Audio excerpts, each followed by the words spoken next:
Good evening, everyone! Hope all of you are doing very well. Happy Thursday indeed, Phil!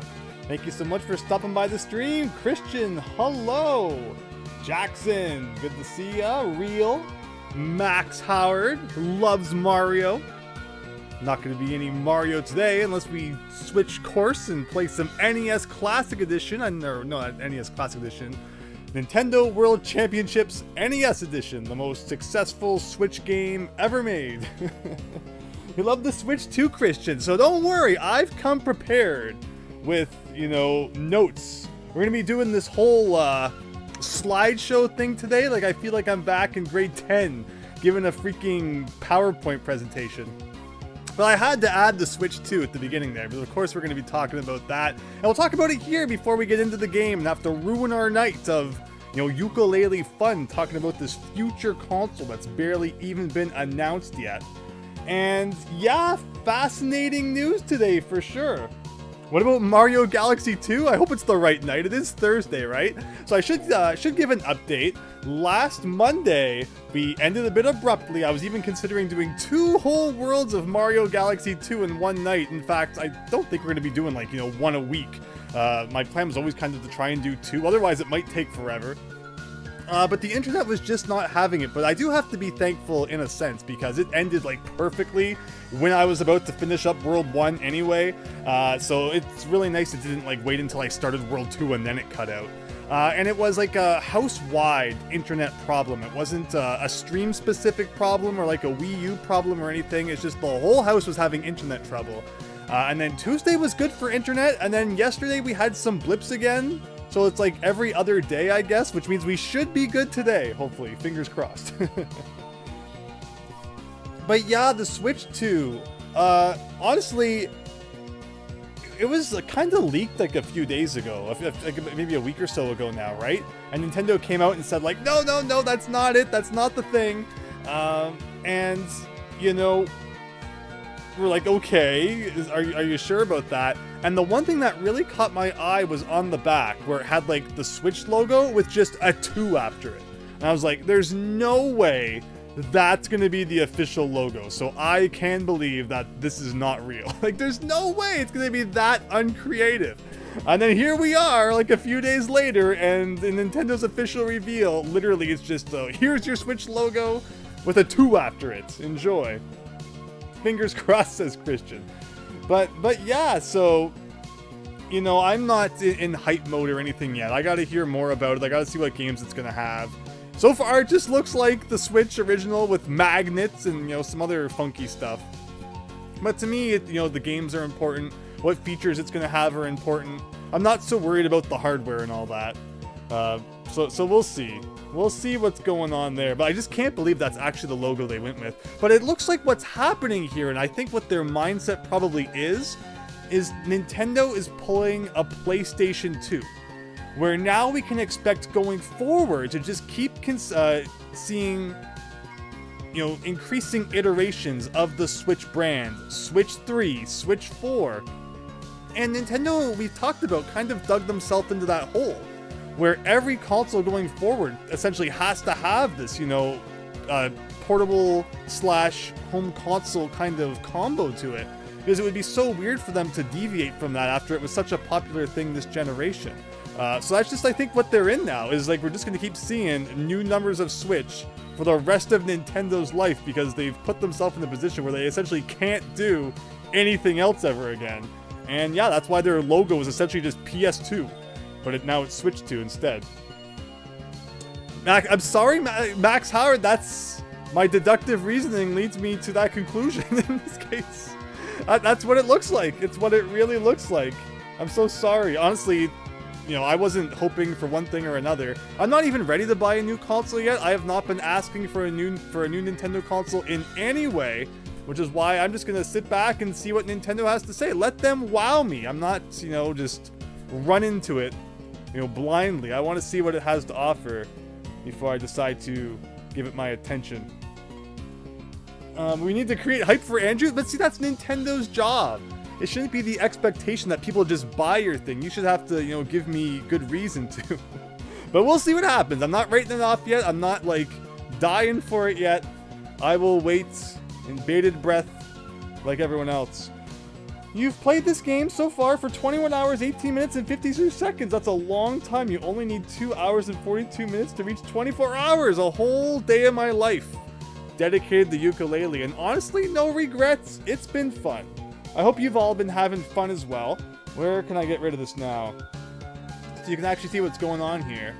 But yeah, it's been a really fun game. I've always thought in the back of my head, you know, I need to play this on my channel at some point. Because people just don't believe that it actually can be fun and not just this terrible thing like everyone else seems to say. And that is why a key part of today's stream, before we even jump into the game, is that we're going to be having a look at just how we got here. How did the Kickstarter go? What was promised? Why did people back in 2018 hate this game so much? And what are people still saying about it today, now that we know, Replayly's coming out? So sit back and relax, because before we, even press that A button to perform one single jump, we're going to be, looking at the past here. And I hope you all enjoy it. I'll put my researching cap on for this one. You can't wait for Sonic Lost World on Monday. What? Max Howard. Is everyone ready for Yooka-Laylee to be a Switch 2 launch title? Oh man, I can't believe it's actually called the Switch 2. But like, I see what they're doing now. Like, it's exactly what they're doing. They're definitely pulling a PlayStation where now... that's just it. Every new console is just going to be the same name with a number at the end. So get ready. But okay, so we got 124 Pagies. What was there? 170? Like, we still have a few more in the last level. Like, that's it. We just have one more level to go, essentially. Is it like 150? No, that doesn't even make any sense, because that'd be 26 more. I think we have like 20 more to go. 145, I think, is it. That would make some sense. But again, before we even get into there, let's talk a little bit about Yooka-Laylee coming to be. Not the Switch 2. It's Yooka-Laylee time. The creative talent behind Banjo-Kazooie and Donkey Kong Country reveal an all-new platforming adventure for consoles and PC. So the Kickstarter began in May 2015. And you have to understand what the 3D platforming landscape was like back then. The first half of the 2010s was like so void of 3D platformers. People thought they were dead. They were never coming back. No one's gonna waste their time making this genre that no one wants to play anymore. So this gets announced and people just flip like, oh my god, we all love Banjo-Kazooie. This is gonna be the greatest thing. And so everyone goes nuts over it, and it ends up making, as you can see there, over £2 million. So people were really hyped for this, Banjo-Kazooie spiritual successor. It's an all-new 3D platformer from the creative talent behind Banjo-Kazooie and Donkey Kong Country games. We've come together to form Playtonic Games and create a spiritual successor to our most cherished work from the past. Because yeah, the later 2010s, you get Mario Odyssey, you get A Hat in Time, you get all this stuff. Crash Bandicoot's coming back with the Insane Trilogy, and eventually would lead to Crash 4. A complete contrast to, again, the previous, 5 years. The problem being, though, this game ends up releasing the same year as Mario Odyssey. So all that hype people had of like no massive 3D platformer for a long time, this game ends up getting, unfortunately, compared to Mario Galaxy through and through. And obviously that's not a battle that it's going to win. It just can't. Hackin' Quackin', thanks for stopping by. All right, so let's see. What else have I arranged here in my grade 10 PowerPoint presentation? Our hero's Yuka, the green bloke with no pants. Good start. And Laylee, the wisecracking lady bat with a big nose, were conceptualized from the ground up for stellar platforming gameplay, created by the same character artist behind the rebooted Donkey Kong family and legendary N64 heroes Banjo-Kazooie. Using an arsenal of special moves like Yuka's tongue grapple and Laylee's tactical sonar blast, players will explore and expand. So already it's being advertised as worlds being expanded, like first thing that hits you. So that should have been no surprise by the time it came out. Gorgeous 3D worlds drawn up by esteemed environment artist Stephen Hurst, Banjo-Kazooie series Viva Pinata, and through skill, discover the plethora of delicious collectibles hidden within. So again, this is, what people are being sold on when they throw their money at this Kickstarter. Our new buddy duo were dreamed up specifically for entertaining platforming gameplay. Like, that's such a weird thing to say. It's like we really thought it through. Only these two characters know how to platformer.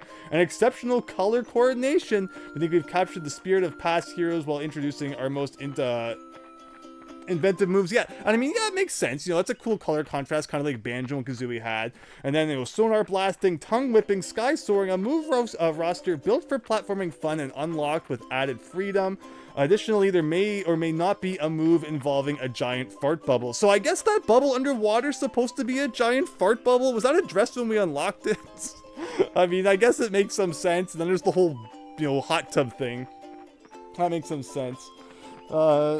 Max Howard, I don't need this. Just watched an hour-and-a-half Beta 64 Yooka-Laylee last week. I don't need this, Max Howard. What? Aren't you having fun going down memory lane? But yeah, so already, you know, another thing it's saying right there is that you're going to unlock your moves as the game goes on. So that should have come as no surprise to anyone then when the final game comes out. That's how Banjo-Kazooie works, so why would it not be how a spiritual successor works? Of course, David Wise and Grant Kirkhope doing the music. How can you complain about that? I'd say there's some tracks in this game that are really good. Overall, it's probably not as memorable as like Banjo-Kazooie and Tooie and the Donkey Kong Country games, but it's still very good. You know, shiny collectibles with gameplay progression at their core. As you know, more valuable materials. Every collectible type in our new game will expand gameplay in a meaningful way. And yes, we employ the man responsible for DK64's myriad of trinkets, but we have had a stern word. Our main collectible Pagies are used to unlock and expand new worlds into Yooka-Laylee. So I love how they address the fact that maybe Donkey Kong 64 went a little bit overboard. But to be fair, you know, this game is toned down compared to that. I mean, you have 25 Pagies per stage, which is actually, you know, on par with Donkey Kong Country, having 25 golden bananas per stage. The 200 quills can seem like a lot, but, you know, Donkey Kong 64 had 500 bananas per stage, 100 per Kong. So, you know, it's a little bit less than that. Plus, Donkey Kong 64 had, like, the blueprints, the crowns. You know, this game's not quite on that level. It does have a lot, though. So, like, I can understand where maybe people are coming from in that regard. The title screen song is making you insane. Well, I like the Ivory Towers music. You want to listen to the Ivory Towers music instead? This title screen music that doesn't even like loop properly. No wonder everyone gave this game 0 out of 10. But yeah, so I mean, I think this is hopefully, you know, insightful to those who maybe weren't paying so much attention to the Kickstarter at the time and to, you know, what was being advertised. So, you know, do you think the finished product represents that accurately? I'd be curious to see what you think, and we're going to look at a couple reviews after this. One that was written in 2018, so I didn't want to pick one that was like right after the game release because there were bug fixes and things. So 2018, you know, was a pretty good time when, you know, I think it's like the version we're playing now essentially. So that makes some sense. And then we're also going to look at a really recent one from even 3 months ago to see what people are still talking about. Okay, hopefully you like this music more.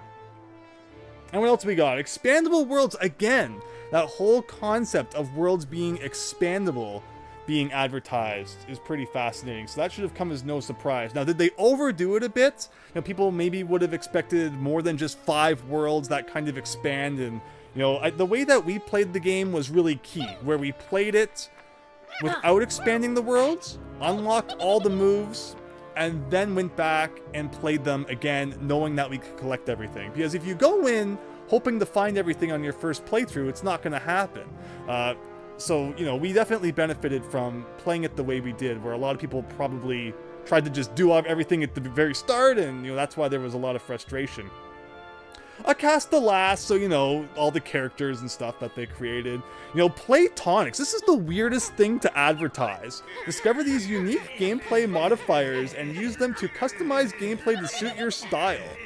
Like, the tonics are such a nothing burger part of the game, but it's funny to see that advertised as if it actually matters in the Kickstarter here. And the arcade machines as well. It's like, you know, you can take them or leave them.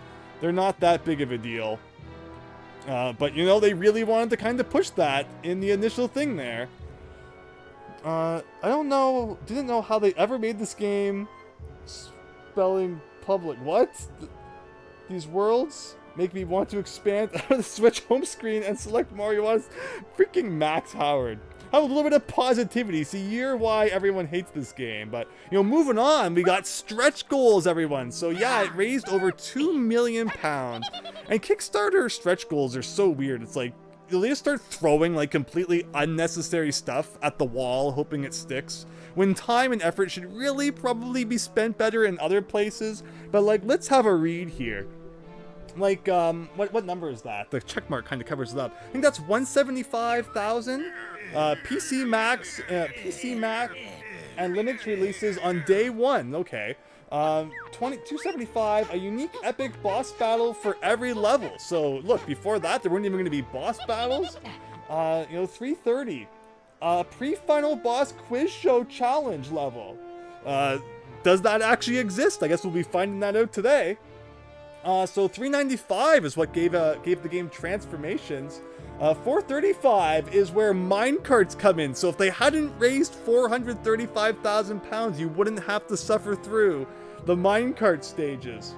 535, a local co-op buddy mode. So like, this is the kind of thing, you know, did anybody ever actually play multiplayer Yooka-Laylee? And that happened with Mighty Number 9 as well.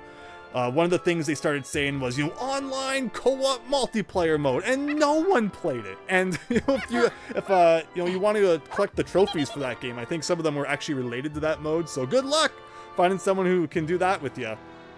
But like, see, that's the kind of thing that I'm not sure putting any effort into made any sense at all. Hello, Plague Eagle. Hope you're having a great night. Thanks for stopping by the stream as we just kind of go over some history of Yooka-Laylee here before we jump into the real meat of finishing this thing off. We want Rextro Hack and Quack, and don't worry, we got one more Rextro game coming up in the final world. I don't think we've done it yet. My only complaint with this game is the lack of Wii U version. It actually is advertised that there was gonna be one because, you know, the Wii U kind of bombed so fast that by the time the game was finally done, the Switch was a thing. But yeah. Alright, what else we got in this department? And see, you know, again, like 2 to 4 local multiplayer that no one's ever actually played. It goes on, though, don't worry. What is that, 715? Professional French, German, and Spanish versions, yeah! 775, exclusive character designs, okay. 875, 4 more local multiplayer games. Can't sleep without those. £1 billion simultaneous Wii U, Xbox One, and PlayStation 4 releases. So there you go, the Wii U release that never happened, but it was moved to the Switch, so at least it's not as bad as, you know, Mighty Number 9's Vita and 3DS versions. 1.2, we've got Let's Play, or Developer Let's Play, okay. 1.5, music at its best, orchestral music, and 2 million's the funniest one, because it's DLC that backers would get for free after the game was complete, and yet from everything I've looked up, I don't think this game ever ended up getting DLC, so maybe that's where the anger comes from. The 2 million backer reward was never actually fulfilled, because I don't think this game has DLC, I don't. If anyone wants to prove me wrong, feel free, but I couldn't find anything about that. I think your idea of streaming a game to show people it's actually good, you plan to do that with Saints Row, Max Howard. Yeah, all the best. Don't people like Saints Row? I can't imagine they would have made like 40 of them if people weren't enjoying Saints Row. But moving on from that, oh yeah, so one thing I've mentioned throughout the playthrough many times is that just like how I got the Mighty Number 9 bundle, because I backed that on Kickstarter, that came with the physical box, that one was $60 US. I always said, you know, I wish I had done the same for Yooka-Laylee, and I looked it up, $535 US to get the freaking N64 style box. Like, that's insane. So yeah, now I remember why I never bothered to back the game and get the N64 styled box, because that was a lot of money. And I wonder how many of those actually exist out there. So yeah, I retract any comment I said where I'm like, oh man, I wish I had done that. No, I don't. That's way too much just to get like an N64 styled box. There's no way it should have been that much. But okay, and look at 250 people did it, so, you know, somewhere out there, there's 250 boxes that look like, you know, Banjo-Kazooie Yooka-Laylee there. Alright, but here's a review. I guess I'll just skim it. We're not going to read the whole thing. This one's from back in 2018, so again, about a year after the game released. This is for the Switch specifically, though, so, you know, a little less than a year after that version came out. Yooka-Laylee is the biggest disappointment I've ever felt for a game. Like, that's pretty harsh. That's a pretty harsh thing to say. I don't think anything we've experienced would deserve that reaction. You should have done it, Christian, but bought the Yooka-Laylee N64 box. Who knows? If I go on eBay, maybe there's someone trying to sell theirs right now. I can't imagine it's like a hot ticket item. But, okay, what else do we got here? Actually, let me open this up in the old image viewer. Might make it a little bit easier for me to see, so that I can read it to all you. But yeah, so, I mean, you can see it on screen there. Yooka-Laylee is the biggest disappointment I've ever felt in the game. Banjo-Kazooie, my favorite game of all time, so I was really looking forward to this. Unfortunately, they made it more like Banjo-Tooie instead of learning from their mistakes. So that's a fascinating point, and something I think we've touched on a lot throughout this playthrough, is that this game is very much like Banjo-Tooie, with these big worlds where sometimes you have to go back to previous worlds with things that you've learned and obtained from later worlds. And clearly this person, you know, isn't as much a fan of that. And we played Banjo-Kazooie and Banjo-Tooie on this channel within the last year, and they're obviously very different games. You know, Banjo-Kazooie, more compact, just pick it up, play it a bit, collect some stuff, feel good, and then put it away, where Banjo-Tooie is much more of a commitment. You gotta really want it. You know, if you want to get the stuff. But, you know, the worlds are very big, and there were a lot of times we were kind of just walking around, maybe weren't as sure, you know, where to go. Pterodactyl Land, it's all just brown, everything looks the same. Which door was the train station? Who even remembers? But yeah, so I mean, if you're not as into Tooie, then that makes sense. That's, you know, this might not be your thing, because that's the question. You know, in the Kickstarter, you know, what impression do you get from everything they said? Is it more Kazooie, more Tooie? And obviously they went with more Tooie. In recent years, I think it's much more popular to be a fan of Banjo-Tooie, where it was kind of fun to hate on it for a time. Like, oh man, you know, Banjo-Tooie's too big. It's like Donkey Kong 64. Kazooie's the good one. And yet it seems like in the last year or so, I've gotten so many videos popping up in my recommendeds where it's like, actually, I like Banjo-Tooie. Actually, Banjo-Tooie's the better one. So it's in style right now. To really like Banjo-Tooie, it seems. So maybe if this game, maybe that's, you know, when Replay releases, you know, people will feel better about it. Can only watch a little bit. RC Shaggy, hello, about to grab some pizza. Sounds good. Nintendo Switch 2 just got announced. Yeah, we were just talking about that. So it seems like, you know, that's it. Nintendo's whole future now is just releasing new iterations of the Switch. Which, I mean, that's kind of the hole they've dug. There's not much else they can really do. It's not like they can just go back to having separate, you know, handheld and home consoles now. But okay, what do we got? It's not terrible, but just mediocre. But being mediocre feels so much worse for a game with high expectations, made by a team with such high pedigree. The classic charm, humor, and music are all still there, but the fun wasn't. Right from the outset, it was rubbed the wrong way. Instead of 9 small, tightly designed worlds that are still sizable and fun to explore, like in Banjo-Kazooie, they went with 5 gigantic levels, even bigger than Banjo-Tooie's. This is not a good thing, and every world is expandable, so they go from huge to mega huge. I popped into the first level and felt immediately lost, with no clue where to go or what I could even interact with. So yes, if you play this game, you have to go in with the mindset that you can't just collect everything at once, that there's some things you might not be able to do, and to really wait until you get all of those moves to go back. And again, I can understand that really kind of irking people the wrong way at first, because in a game, you kind of just do want to jump into that level, find all the things, and then move on to the next one. I certainly, you know, like that in my games.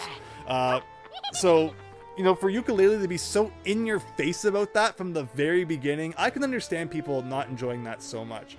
The hub world, especially labyrinthian and confusing to navigate. I've never had that problem. I find people it interesting. People complain about the overworld. Maybe, I don't know. I like the overworld map. but I guess I just kind of caught on to it quicker. Confusion and discombobulation got better as the game went on, and every level wore its welcome out real fast. So many pages concentrated in each world instead of being spread out. The joy of Banjo-Kazooie wasn't completing challenges, and let me switch this for all you. And solving puzzles. It was exploring fun worlds. I mean, I don't think it's too bad. I didn't think, 25 pages. Banjo-Tooie had really big levels. Levels that were like multiple times the size of Banjo-Kazooie. And yet it kept the number of notes and the number of jiggies the same, which to me almost felt like there was a lot of time in Banjo-Tooie when you weren't really collecting much.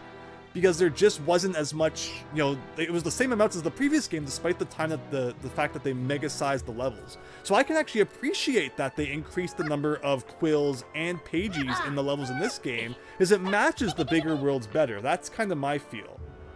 And yeah, you're essentially getting my review here of the game, before we really dive back into it. There's something in the way, you can't see anything. You should be able to see the latest part of the review that I'm reading. I'm also giving like my own thoughts mixed in. Is everyone good? Can you see the part of the review I'm reading right now? Again, so this is from Metacritic. Again, someone posted this in 2018. They feel like the levels are rehashes. Mumbo's Mountain, Freeze Easy Peak. Now they compare the swamp to Mad Monster Mansion, where I thought it was more of a a bubble gloop swamp, and they really hate the casino. Not only is it gaudy, tacky, banal casino, but almost all the challenges are annoying and not fun at all. I mean, the casino, I thought it was okay. What were they thinking, they say? They would have rather had a buffalo take a diarrhea dump in their ear. It brings me to the next problem. Many of the challenges in this game are tedious and annoying without being fun. Often felt like the developers just asked themselves what would be a challenge without bothering to ask themselves if it would be fun. Rextro's arcade games in particular are terrible. Not only are they not remotely fun, but they get frustratingly hard because the controls and hitboxes are awful. They're half-assed, poorly thought out, poorly tested pieces of crap. Another big complaint, admittedly very subjective, is that you can't get all the pages and collectibles in each level from the outset, as some require moves you only acquire in later levels. This forces you to backtrack instead of being able to complete each level as you go, and that's a play style that doesn't vibe with everyone. Banjo-Kazooie never forced you to go back, and they should never have gotten away from that. So of course Banjo-Tooie was much more in the business of, making you go back to previous levels after you unlock stuff. In Banjo-Kazooie, there was that one time where in, depending on which one you do first, Freeze Easy Peak or Gobi's Valley, you learn a move in each of those that's needed in each of them, so... Where's my stream face cam? Hopefully you can see, the review I'm reading here. Hack and Quack, and you can see it. You believe David Ray thinks that we are currently supposed to be able to see gameplay. No, we're doing, a history lesson here before we jump too much more into it, because I think it's important to get that context. This is a good part, I think, to do that in. We just have one more level to finish up and then the boss. With everything we've seen, does our experience match these reviews? Hopefully you enjoyed this. And again, we're only going to be doing this for a few more minutes. But yeah, interesting fact. So clearly this person, likes Banjo-Kazooie a lot more than Tooie, and that just seems to be a recurring trend. People wanted the game more like Kazooie, and they got a game more like Tooie, and they didn't like that, even though, this game certainly reminds me of Tooie, and I like Tooie, and I think it's not so bad. But yeah, if you don't like Tooie, then obviously you're not going to be a huge fan of it. What else we got here? Frustrating because you end up wasting time trying to figure out, well, yeah, so... It's also frustrating because you end up wasting time trying to figure out how you can earn a Pagey or access an area, not knowing if you even can until later. And that's why it's so essential that you don't try to collect everything until you have all the moves. They could at least have some mechanism for letting you know you can't. Next page. No, you can't access certain areas. This is the last page, by the way. Areas/pages until later. There's also lots of lazy, bad design choices. If you die, you have to face the boss again. You have to sit through the dialogue, intro, and animations. Yes, that's true. That was pretty annoying. You get a flying ability late game, but there's no way to know what areas you can reach and which you're invisibly blocked from. Now, one nice comment I've always given about this game is actually how you can fly pretty much everywhere. There aren't that many invisible walls. There's no way to speed up or the speed of the dialogue. and the pace at which it comes on screen is slower than an elderly driver. I mean, yeah, sometimes the dialogue can be a little annoying. So many ill-thought-out design elements like this make the experience unnecessarily cumbersome and frustrating. The game design is also maddeningly unmodern and stuck in design choices of the past when it obviously shouldn't be. There's no map to check your whereabouts, which is just insane in this day and age, especially considering the size of worlds. There's no list of Pagies which you acquired, a la Super Mario Odyssey, which makes it hard to find out what the heck you missed. So here, that's the key. And like I said, this game was, the Kickstarter came about in 2015, when there was this massive drought of 3D platformers going on. It ends up being released the same year that Mario Odyssey comes out. So of course it gets compared all the time to it. And obviously, you know, yeah, Mario Odyssey did a lot of things right. It had a great map, great way of keeping track of what you've done, and there's none of that in this game.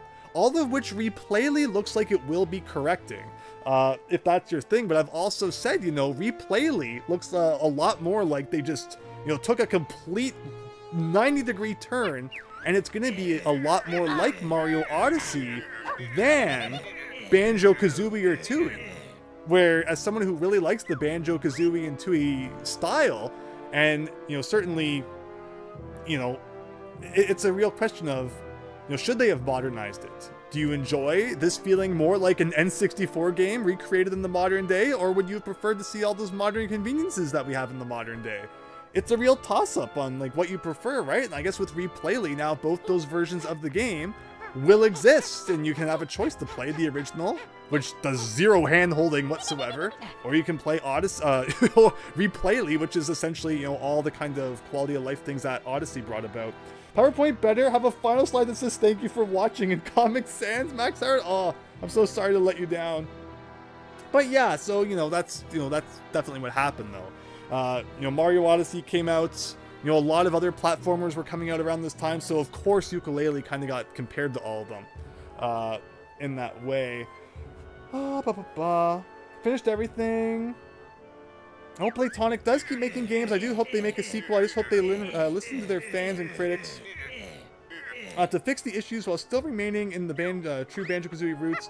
Playtonic, if you're reading, I love you and I appreciate you, but please, please, please use Kazooie as your model and not Tooie. So there you go, this person, and I think a lot of people really just didn't like that it was closer to Tooie than Kazooie. Because a lot of them, a lot of the things this person said are just like, if it was more like Kazooie, they would have liked it, but they don't like how the levels are so big and such, and how you have to backtrack sometimes.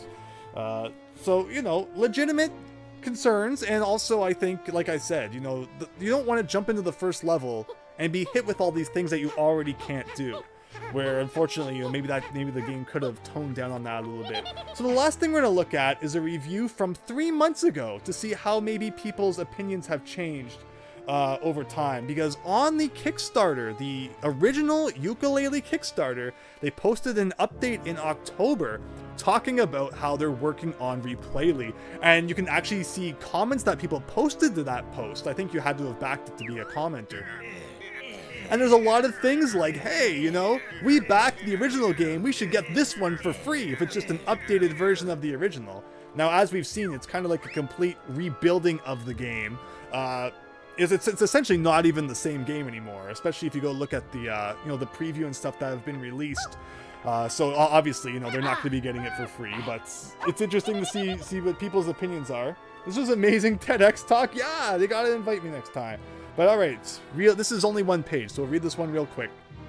Again, from 3 months ago, Yooka-Laylee, released over 7 years ago by Playtonic Studios, promised to return to the charm of classic 3D platformers, but ultimately feels like a missed opportunity. It's clear that the developers relied heavily on nostalgia rather than developing a truly polished and innovative experience. And I mean, for me, I really love that this is a callback to the N64 games in pretty much every way.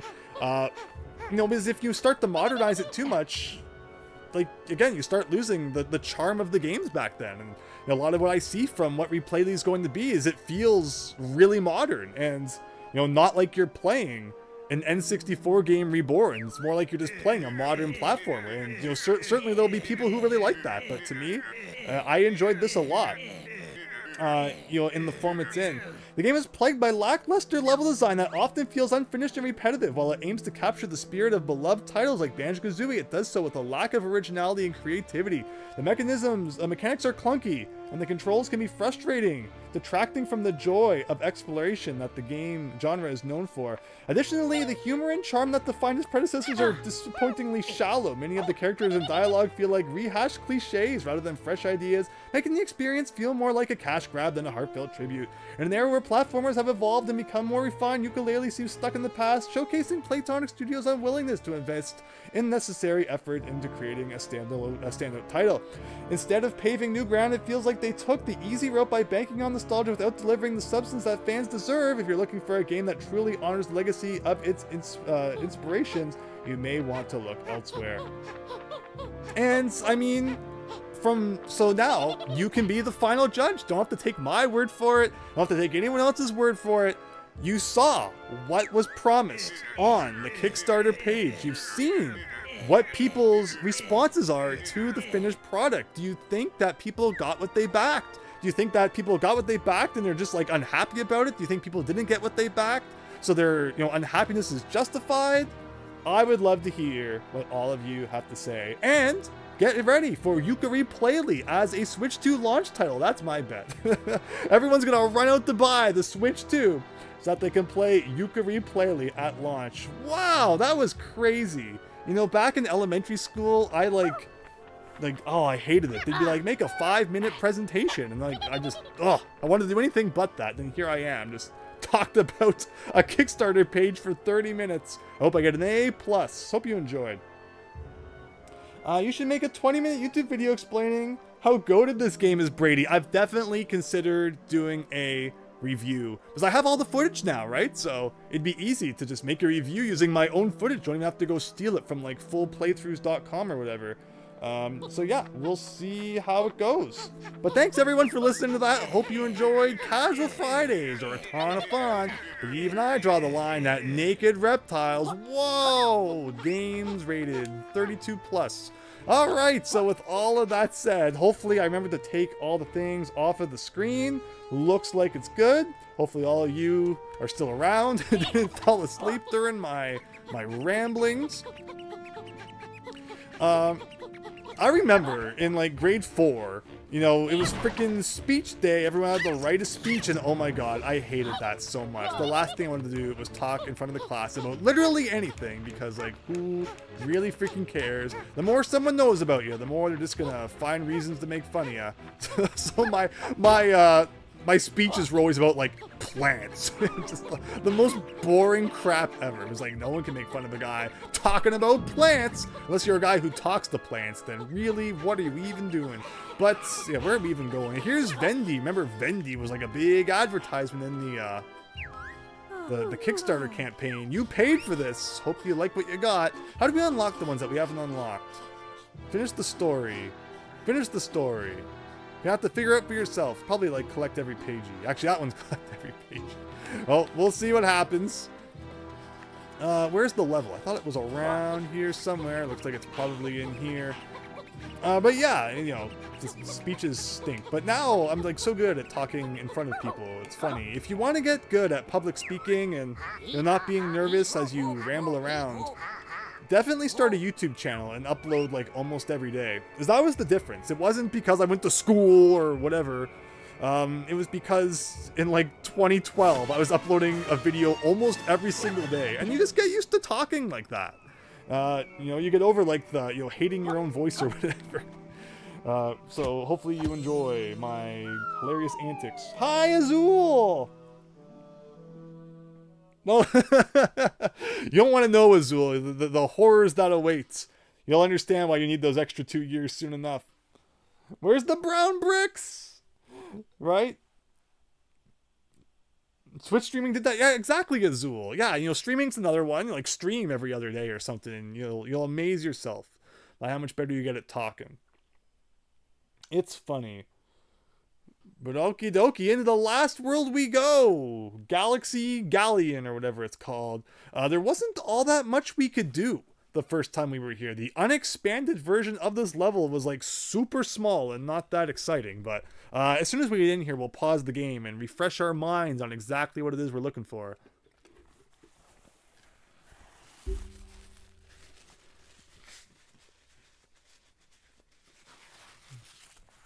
And this level likes to load for a long time. So yeah. Try to get over hating your own voice since I hear it in my videos. Oh, Max Howard, I was talking with a friend today. It's great you're here for this. I was talking with a friend today, and he's like, hey, I watched this room tour, and someone mentioned your name. I was like, no way. He's like, yeah, I think his name was Max or something. I'm like, oh, he saw your room tour. And he said he really liked it. And he said that he subscribed, so there you go. Just name dropping me gets you like 1 million new subscriptions. Enjoy. But yeah, Max has a great room tour. Check it out. It's like an hour long. It's crazy. He also has the best game ever made showing on his television the whole time, which is pretty cool. Best game ever translated by the best ever translator. Oh, I'm so happy to hear that, Max. Yes.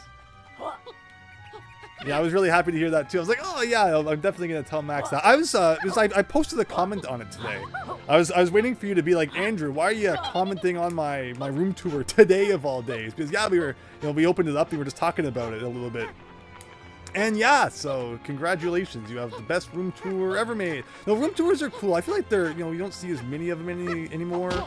Or maybe you do. This friend likes to go around. You're looking at a whole bunch of different ones. But okay, what exactly got added to this level? Like, that was there before. There's now a gigantic, like, red planet there. Now we'll be able to access the character that used to have JonTron's voice before it got immediately removed. So we'll see that. I don't know if the Switch version ever had it. The Switch version released a few months after the other versions. I know the other versions, like, if you never update them, JonTron's voices are still in the files, but, like, as soon as you install the first update, it's gone. Okay, we got a glass thing here. As always, we need to remind ourselves exactly what moves we have available. It always takes a second. Alright. How do we get inside ye old cracked glass? Azul! Max Howard, do you enjoy making videos and being able to just ramble about things for like hours? Yeah, I mean, that's fun, right? Who doesn't love doing a thing like that? Okay, so obviously we're not breaking this through any ordinary means, it would seem. We do have this guy down here. All right, what does he want? It's Jolly Dodger. Welcome to the Galactic Strength Test. Ultimate test for wannabe recruits. Heck yeah. You're strong. This reminds me of that Witchy World. You have to hit like the button. Make the ball reach the top and to claim the golden artifact and officially become a fully armed amphibian. Usually we don't consider aliens, but you look the right shade of green. Okie dokie. And see, this is what I guess they're talking about. Like, there's all or nothing. Like, it's either really slow or you press A, and it's like all instantly in your face at once. Okay, so what do? Extra thing to hit this platform as hard as you can. Don't forget to give it your all. So I'm guessing we probably want to like climb to the top and hit it. That's my guess. Alright, so let's climb back up to the top. Okay, so one thing I said I was going to do, which I immediately forgot about because it took so long to load, we were going to open up this guy here. And see that we have still 21 Pagies to find, 134 quills, the health container, and the arcade coin, along with 2 of the Jinjo Ghostwriters. And that would take us up to pretty much complete on this screen. Sounds pretty good. Max Howard. Whoa, that sounds really original. You're gonna get a lot of views if you do that. So I wish you all the best. Okay, so this has got to be it, right? Like this. Oops, I meant to do like a ground pound, and I didn't even hit the button somehow. After all that. But okay, we can just fly back to the top. No need to waste 3 hours taking the stairs. Okay, so I want to do like a backflip thing. Not enough! I mean, we can probably just fly and do it, right? Like, what if I just fly as high as possible? Oh, but it's tough because you don't just stay in like the same spot. Like, I could just guess where the button is. Am I that awesome? Did I just guess? Is there like a shadow we can see? No, that was so close. So close. Okay. Maybe we'll fly and then like ground pound soon after. Oh, I hit like just the corner of it. I assume this is probably what you have to do, right? Like, it's not like later on you unlock something that, you know, makes this easier. I would assume they probably just want you to do a really funky jump of some sort. So that's what I'm going to try and do.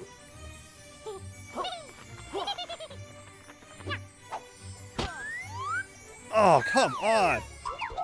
I haven't kept up with the Minecraft updates since 2014. It would be fun to play and experience like 10 years of updates, mostly blind. Fair enough. I mean, I've only played the Wii U version. I did end up buying the PC version when it was on sale like a few months ago. Someday we'll have to play Minecraft, and I'm sure it will go absolutely swimmingly. Okay, like what?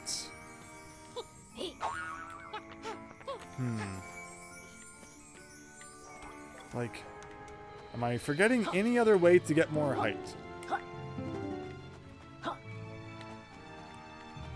If I stand in front of the button... Yeah, we've had more kind of lagging than we had in the earlier parts, which is really strange. What? What? That was right on the button and it didn't even count? I ground pounded too, so I don't know. What does it want? That was so good. I deserve 40 Pagies just for that.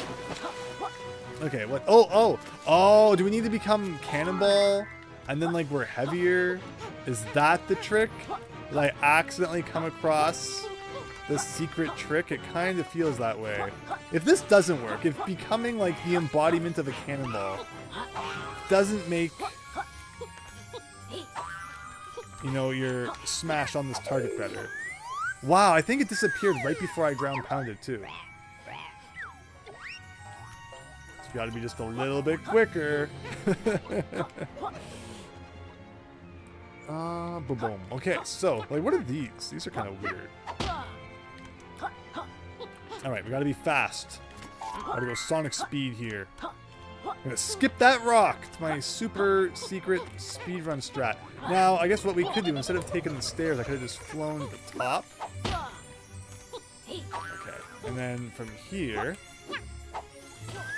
Yeah! There you go! Cannonball to the rescue. So I wonder if it's possible without it. Man, I was right on the target that one time, and yet it canceled out my my ground pound because I did it from so high up. But that was some. Okay, so there was a puzzle element to it. I'm glad we didn't try, you know, too many times before we went and looked for the cannonballs, or, you know, looked for some other way to do it. Okie dokie. And then just the extremely grueling task of getting back up to the top to grab this. And there we go. 20 to go before we have all of them. So it looks like you're left over with 70 pages that, like, you don't actually need to open up anything. But remember, you need 100 to access the final boss. But, like, none are actually consumed by entering the final boss's lair, which is interesting. Now, these are, like, weird pipes that go underground. Do they do anything, or are they just, like, a weird decoration because rocks are so overrated?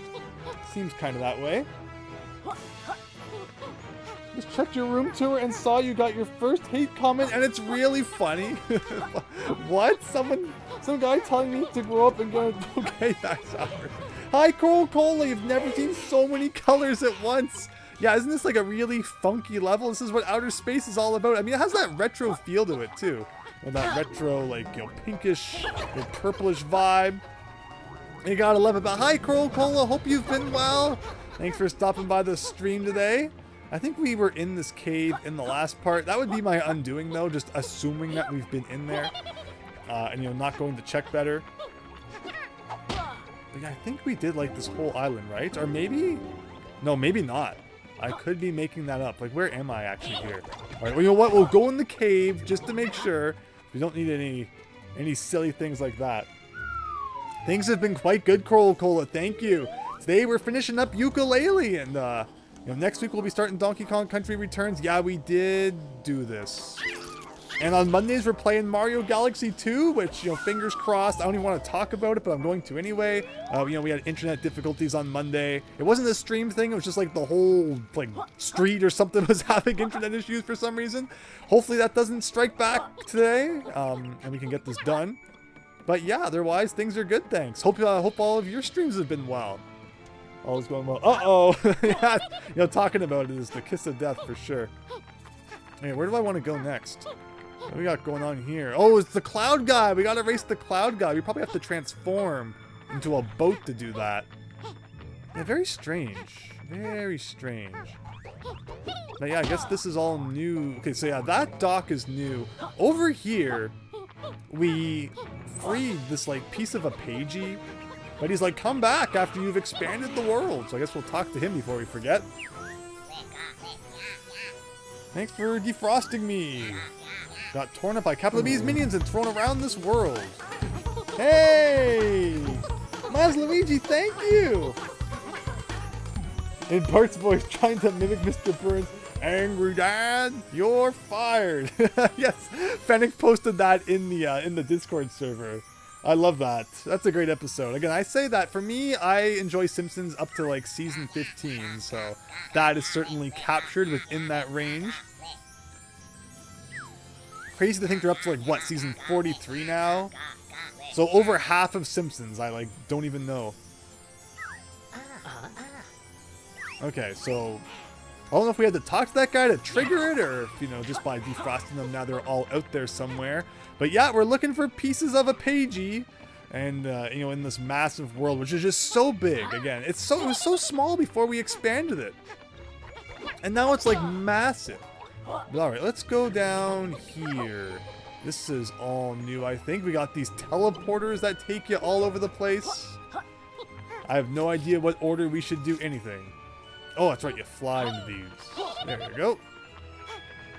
No? I'm sure that's what you're supposed to do. Unless I was like, wasn't in the exact pixel that you need to be standing in, and that's exactly what happened.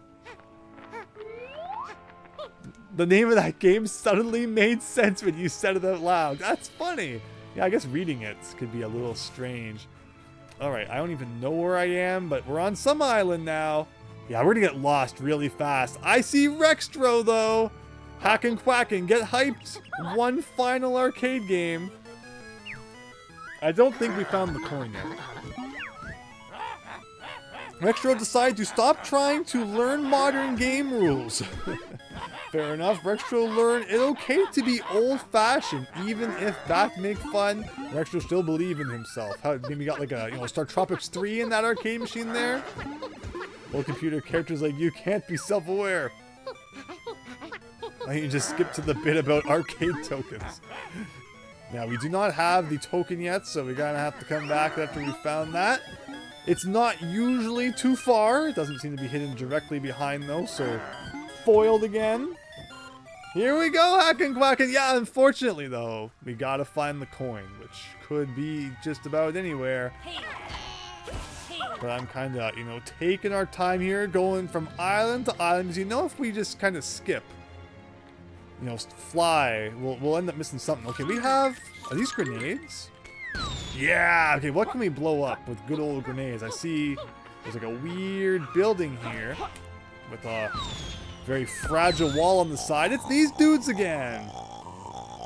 But if you find the treasure vault, I'll split you 80-20. That doesn't sound fair at all. So what's going on in here? Something appears to be going on. I'm not entirely sure what. Maybe we'll have to come back. Or like, what does he mean? Like, no one's nicking his key? Like, can I, you know, blow him up and take it? Is that the puzzle? Murder? Typical arcade game fan can't speak proper English. Since all the hours spent standing in front of the screen, you start to forget your language abilities. How generous, Coca-Cola. Give me the key. Okay, I don't know. I don't know what he wants. What's going on up here? Scale the mountain. Collect some quills along the way. We got this dude. Maybe we need to like speak to them in a certain order. Here for the treasure vault. If you happen to discover information as to its location, you'll split the spoils 50-50. Well, now we're getting a little bit more fair. You know, 80-20 in my favor. Sounds pretty acceptable if you ask me. We're on top of this rock. Oh, there it is! It's arcade time, everybody! Okay, like there had to be something at the very top. You just knew. But we have to actually get it before it counts. The last arcade token of the game. Christian, did you ever find out what happened with all those ones in the ice level? Why there was so many for like no reason? Okay, back down we go. Might as well grab these on our way.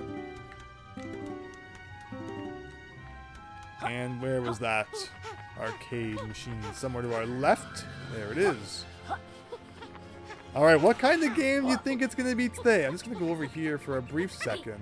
Oh, there's another dude. Rumor has it there's a great treasure hidden on this island. If thou happen to find out where the vault is, you'll split the spoils. But I mean, if you don't do any of the work, why should you get any of it? But okay, so I mean, yeah, apparently there's some puzzle to be solved on this island, but more importantly, arcade games, everyone! Hulk want Crazy Taxi. Alright, the last one. Special prize, I'm sure. It's not just the same prize. It's always been. Hopefully it's not just like beat the entirety of Star Force or something. It's the space world, so I can kind of imagine that.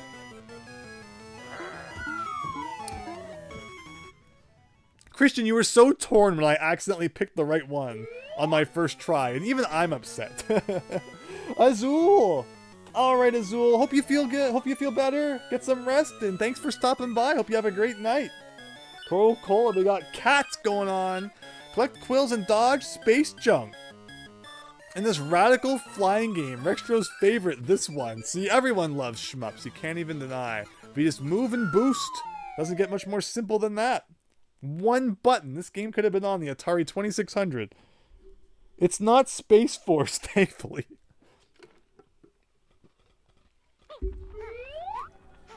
Okay.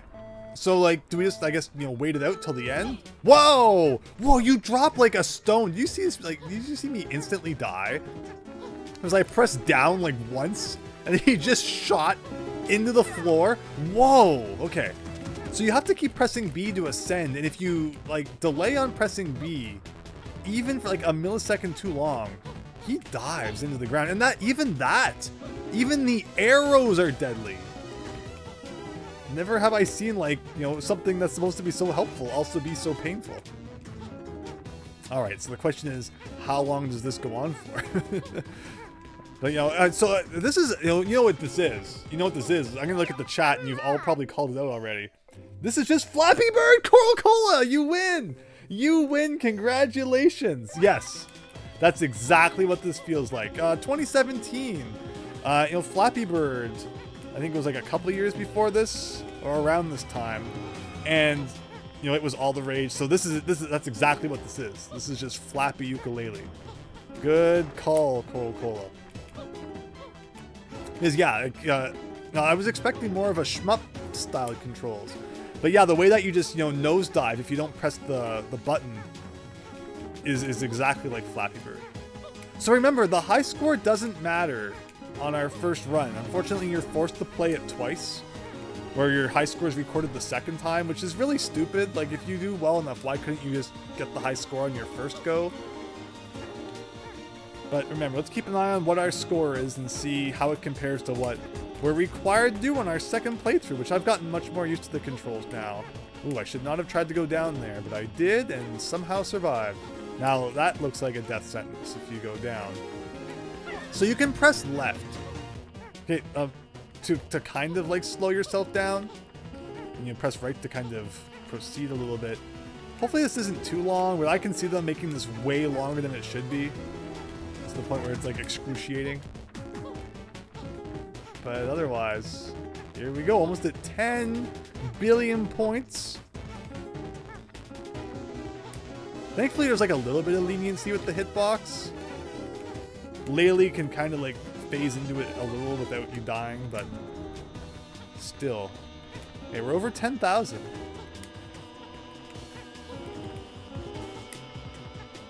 So, I never played much Flappy Bird. I don't install many apps on my phone. I don't do like any gaming on my phone. I've played like, you know, Flash versions on the computer for a couple seconds, but... Alright, come on. It can end any day now. I feel like it's not going to. I feel like they really enjoyed making this, and we still have like another 5 minutes to go. And the butterflies beneath that bar up there indicate, I think, how many more lives we have. I don't know if you get a 0. We might be on our last life, which is why I just kind of really want things to wrap up. If they offered you a couple extra lives, I wouldn't complain. I guess we're at the far back now. Oh, what if we go too far back? You might die. Hey! Okay. So, 17,200 on our first try. I didn't die, did I? There's no way. Okay. Why did it make it sound like I died then?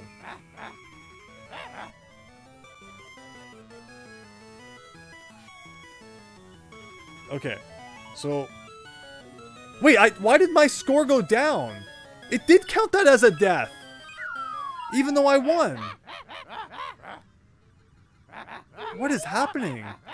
Which reward with friends like Pagies or place on Rectro's super cool high score leaderboard?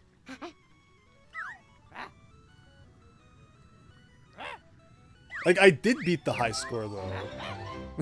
So, I guess we're playing it again. And yeah, I somehow died after beating it, which is total trash.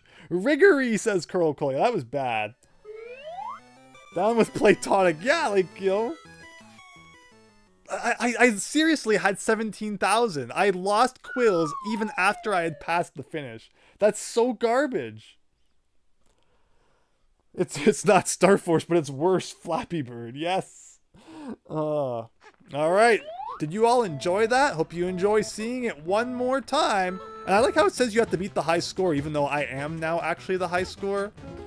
But all right, looks like, you know, 17,000. We'll aim for that again, and, you know, not die somehow even after hitting the finish line. Like, that's pretty silly. It'll be really fascinating to see all the things that they fix or change. Oh yeah, see how I lost a bunch of Quills there because I died.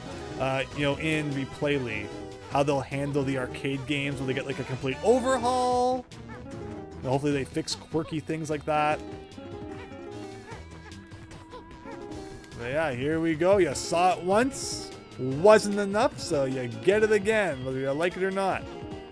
This certainly makes no sense. If you beat the high score, they really should have just given you 2 for the price of 1, but...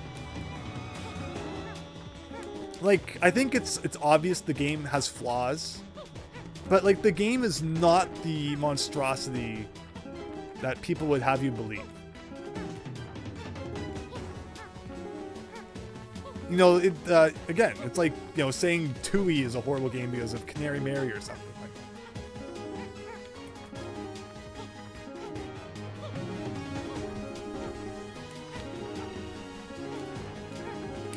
So I can never tell between the gold ones and the bronze ones. Whoa, or even the silver ones. Like, they all kind of look the same from my vantage point here. Ugh, okay, we lost a bunch there. Remember, my high score is like 14.6, I think it was. So we just got to beat that. The fact that you lose points when you die, though. Can anyone else name a game where your score goes down for dying? Like, that doesn't really happen.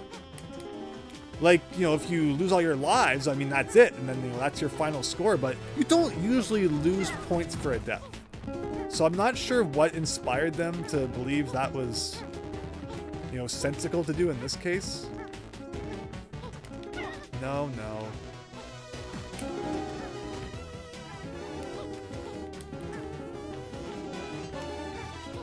You know, and it's always a case of, like, you know, you do it the first time pretty effortlessly.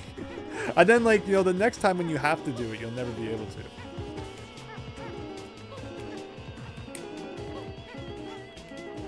I forget how much longer it is.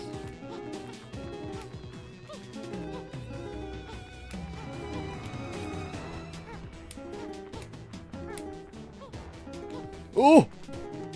Okay.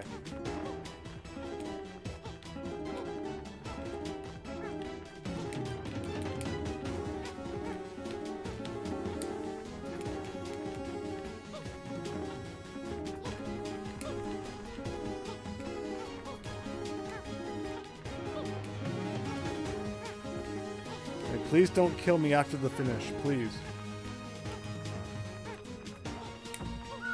No! Like, what was that? What was that? That's so crap! I didn't do that! It just shot me up into the ceiling. Okay, thankfully that time it looks like I... How do I have 3 high scores on there when I only played it twice? I don't know. Oh, I don't know. I feel like they never even beta tested that because, like, no one could beat it. The freaking ring at the end just shoots you into either the ceiling or the floor. You have no choice. It looks like we did it, though. Like, what was that?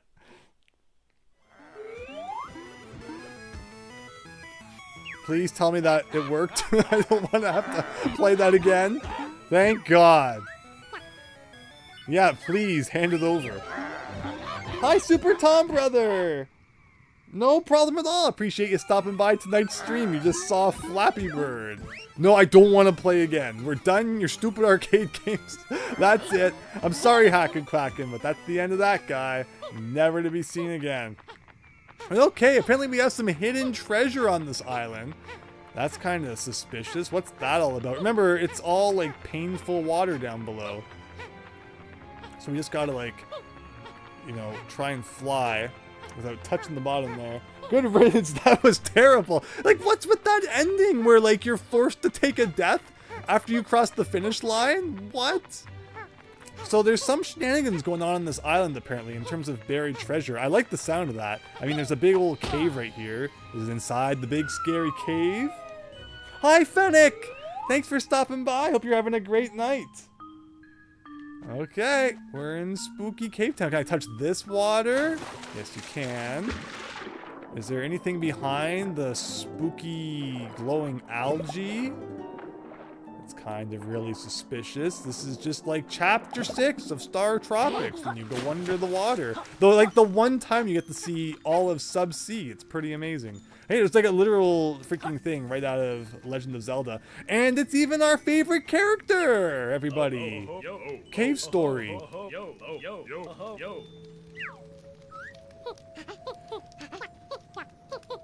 Hope he's not expecting a share of our profits.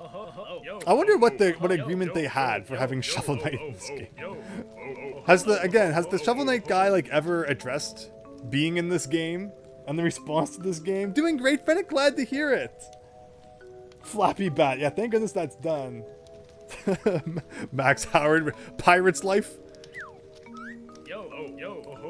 I mean, I guess that's how it sounds like he's talking. Is this like his first ever voiced moment? But their hearts are not yet pure enough to work together to achieve victory. Oh no, not teamwork. The last thing I want to hear about. Help me obtain their keys. Together we can show them the true ways of the night. Is there a Pagie amongst that loot? I mean, I can see it through the cracks. And there's quills as well. I'll sell it for the vast piles of gold. There you go. For real, but cool to see Shovel Knight here. Yeah, Shovel Knight likes the words yo and oh, apparently. Right? That sounds like a great deal of nonsense.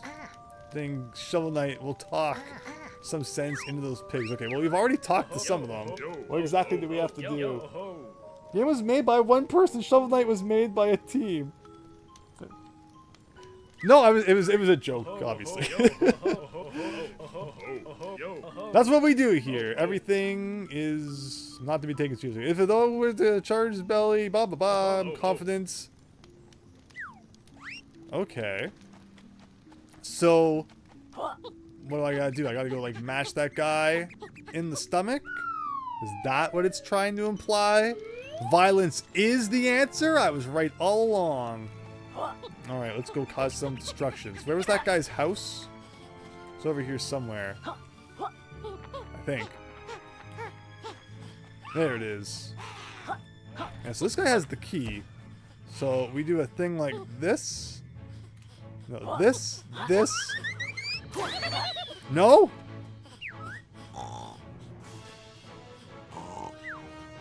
I mean, 80-20 is honestly pretty good. Especially considering that, you know, we only really want the Pagie out of there.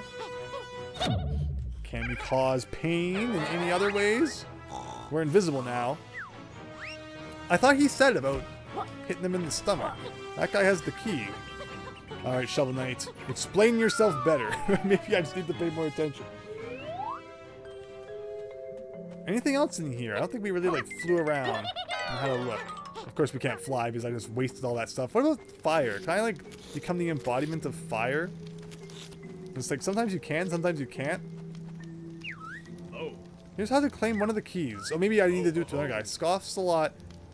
Chowing down. If that were to... Is that not the one I tried charging his belly? Or maybe I've got them mixed up. Good old skull and bones. Can we just, like, glitch through the cage? In the last part, we actually did glitch one of the Pagies, which was pretty funny. We found a way to get inside a locked box without actually completing the puzzle. Wouldn't surprise me if there's other cases where similar things can be done. Now, it wasn't Scoffs a lot. Again, I've honestly forgotten their names. I apologize. Let's just go try them all. Where were the other ones? There was one. Oh, this guy. This guy's pretty suspicious. Yeah, here's who I thought we were talking to before. This has been quite tiresome. So I'll find the treasure. I will split the 70-30. Alright. Oh, wrong thing.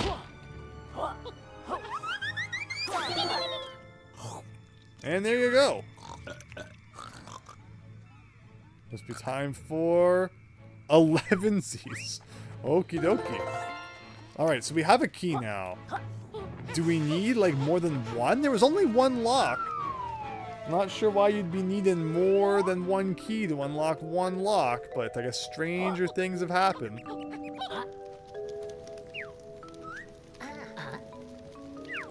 Well, apparently you do need more than one key. Lutala has a keen eye.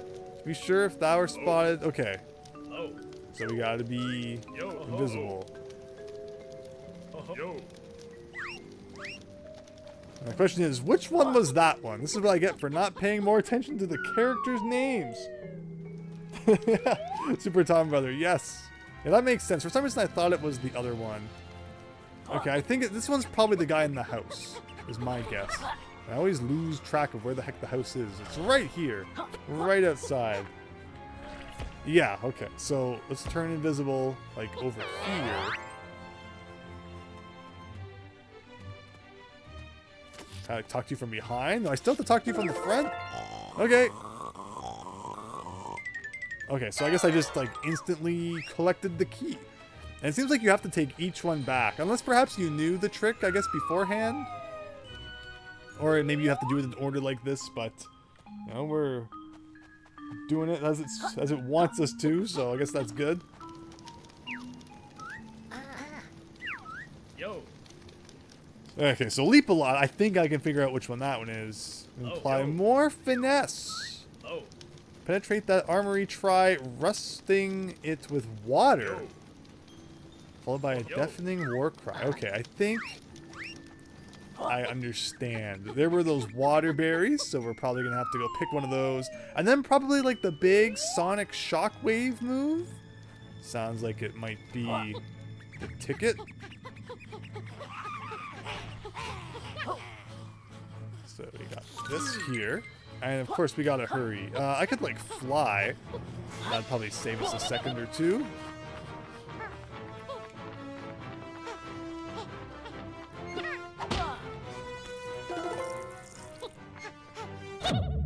No, that's not the cry?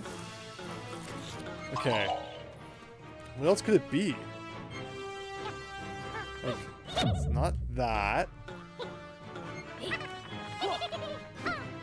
Oh, probably just like this. No. Or maybe because I didn't do it quick enough?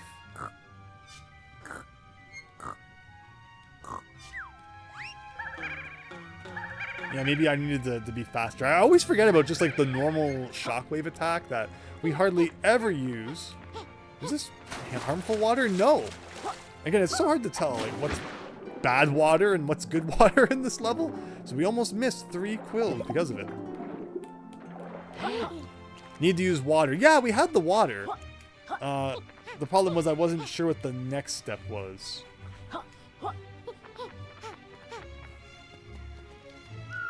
What do you call a cowboy you can't see? An invisible, says Super Tom Brother. Good one. Okay, why am I back in here? No, I just need to go get water. That's what we're doing. But otherwise, what could a mighty cry be? Like, I don't know. What other move fits that bill? Like, I doubt it means bombs, right? Like, that would be... Like, a bomb's not a mighty cry. You think it means like a move you have, but we'll try some different stuff. Is this going to give another confirmation sound? Yes. Yes, okay. So it was just a matter of I didn't do it soon enough together. What's the pig idea? So is that the last one? There's normally 4 of them, isn't there? I don't think we've seen the 4th one. But let's see what good old Shovel Knight has to say.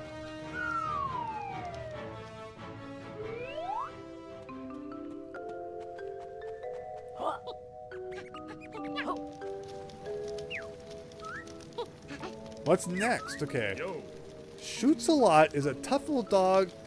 That will require my legendary trifecta attack of Tail Twirl, Buddy Slam. Okay, so Twirl, Ground Pound, and then Sonar Explosion. The thing mattered not to a knight of pure heart. And the Sonar Explosion, I've always had an excellent singing voice. Okay, so it was Twirl, Ground Pound, Explosion, right? I think that was the order. Thing is, I don't even think we found this guy. So where is this guy hiding? Or maybe we did find this one. Maybe this one was by the arcade machine? Was that this guy? Yeah, actually, it might be this guy. Okay. So, this... I'm trying to jump. Why won't he jump? Okay. And there you go. I was like standing too close to him or something, but pressing B wasn't jumping. And just like that, we have now robbed 4 pigs. What a day we're having. Tin Man. Alright, this treasure better be worth it. Whoa! Look at that. Can you imagine if we had died after all that? From the freaking flame? From the torch?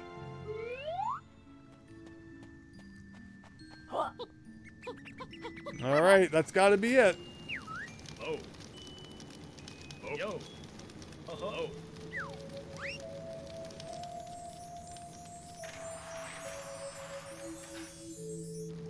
Ta-da! Alright, should we talk to him again? I think he has hilarious dialogue that no one else has ever read. I'm ever in trouble on another adventure. Again, have they ever crossed over again? I forget if he's in Impossible Lair. I'm definitely playing Impossible Lair after Donkey Kong Country Returns, though.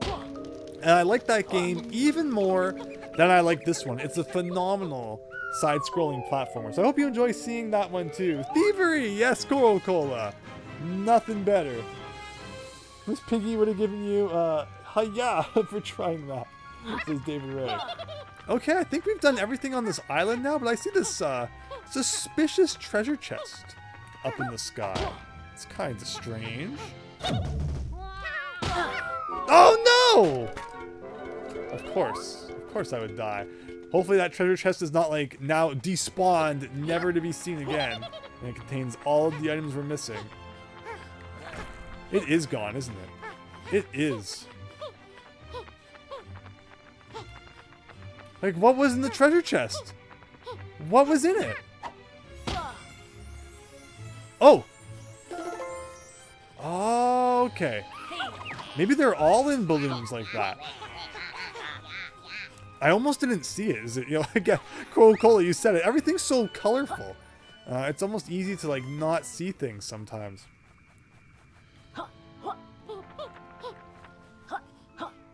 I feel like people are ignoring the fact that the new Mario Kart's gonna have 24 people. So, yes, there was Mario Kart in the Switch 2 reveal today. And I'll have to admit, I didn't analyze it too closely, but hearing you say that, I guess there were a lot of people in the race, weren't there? So 24 character races in Mario Kart? That will be crazy. That's actually really cool. So it wasn't Mario Kart 8 after all. Imagine Baby Park. That would be so neat. Alright, we're just kind of doing these teleporters one by one and seeing where it takes us. We got Black Hole in One. Uh-oh. Sounds like we got some golf-related shenanigans coming up. Make sure we get all the quills first. Also make sure we've not missed anything airborne or on top. I'm gonna check out around here first and around back. Well, it doesn't look like it. Alright, in we go.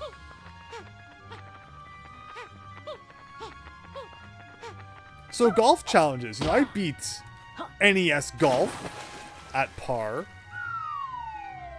I should be able to accomplish this.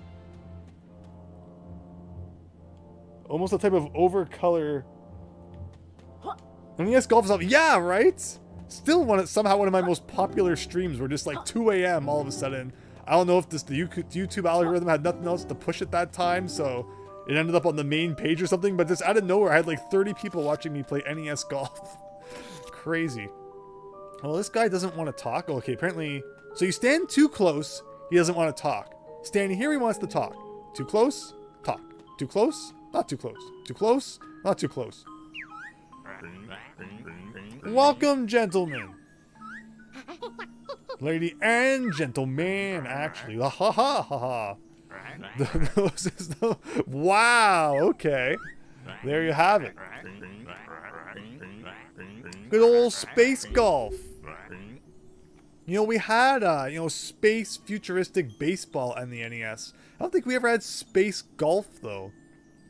We had, you know, Power Punch 2, Mike Tyson's Intergalactic Punch-Out. Everything went to space on the NES except golf.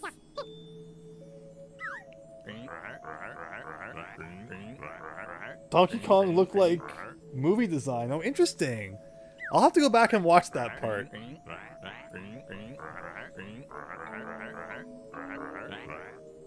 Reptile rush moves recommend. Okay, so we had to do some golf shenanigans in the casino level.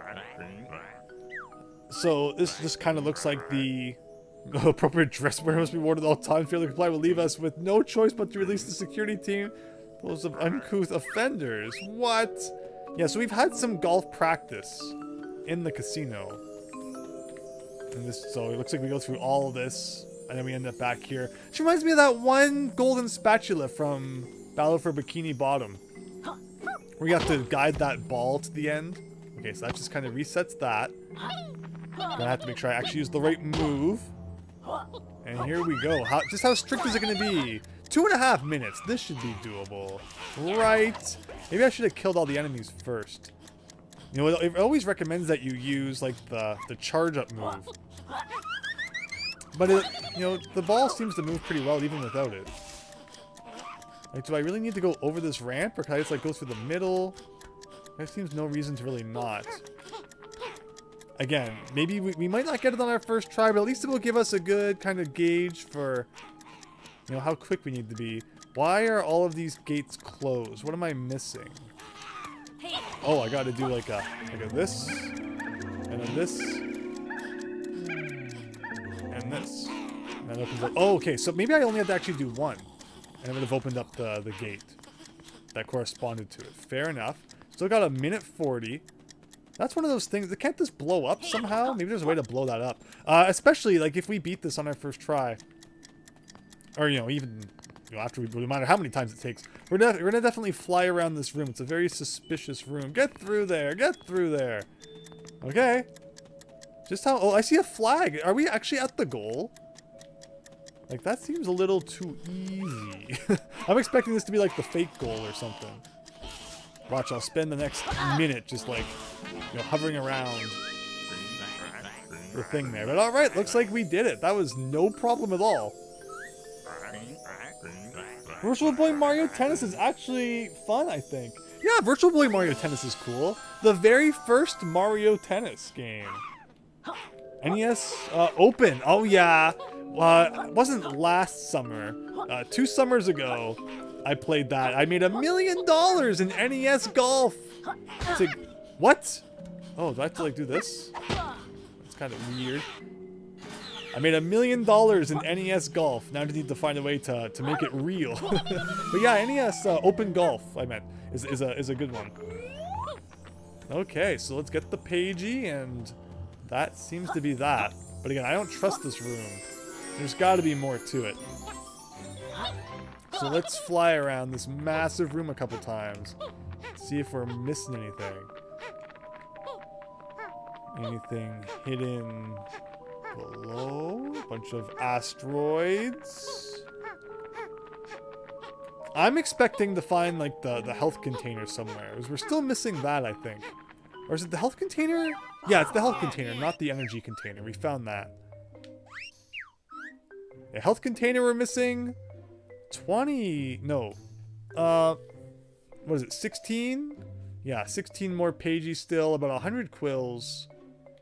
And the 2 ghost rays. But we already got the blue one. We already got the most difficult one. Which is nice.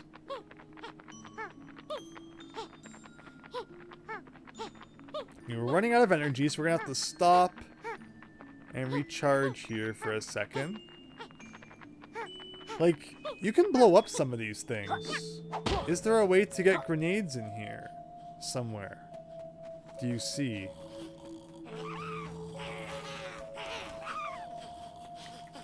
Because, you know, hiding something inside of those would make some sense. Anything under this ramp? It's looking like Princess Peach's secret slide here. Did they really not hide anything else in this room? That's surprising. But I guess that's where we're at. Unless I'm just... Oh, what about on top of this? Have I ever been on top of this thing? Can we go on top of this thing? What's this? Aha! Whoa, I almost missed something. We got like a weird fan effect going on to make this difficult. But okay, I was right about there being something. Thank goodness, I was this close to giving up, and I was like, wait a minute. There's some like weird spaceship in the sky. And it wasn't Zoda. Alright, one last hit on this guy. Although we gotta dodge better than that. Alright, any day now. There you go. And just one more of them to find. And we're done.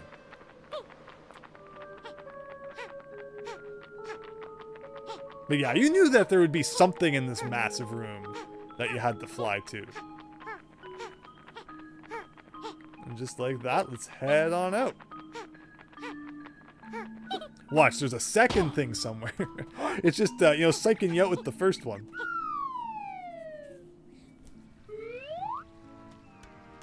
Alright, where should we head next? We seem to be doing this pretty well. I like just kind of going back to this hub area. And then we take a different teleporter and see where it leads.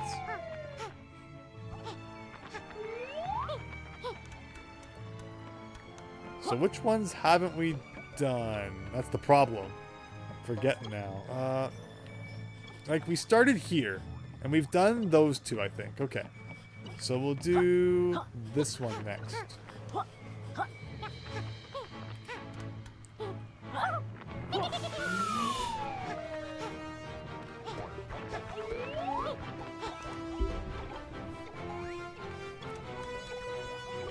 Yeah, see, like, you can break these, but you need something to break them with, I think.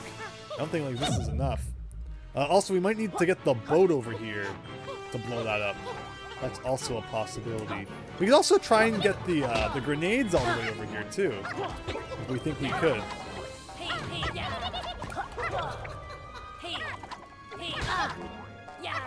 So yeah, one thing I think about this game is it seems like the attack doesn't work sometimes. It's weird. the attack can be a little bit unreliable. Like, we can go up there. Yeah, we're definitely going to have to turn into the boat. And it looks like you'll probably blow a bunch of this stuff up. Which is like, okay, it's fine. Anything around the sides? Not that I'm seeing. Anything on top? We got like a weird big pipe going somewhere.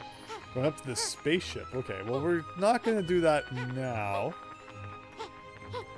Wants us to fly over here, so I think that's what we'll do next. Inside this giant weird meteor thing. What's this going to be? We even got our old friend with the connect up here. I always think that you can interact with these somehow. Aha! There's the grenades hiding behind... Hey, there's a grenade behind that rock. Perfect. Okay, well now I can grab these, I guess. And we can go back here.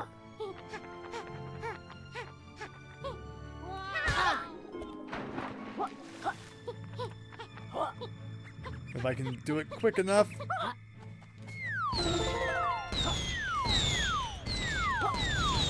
Okay. Is that all I really had to break? It looks like it. What's inside this place?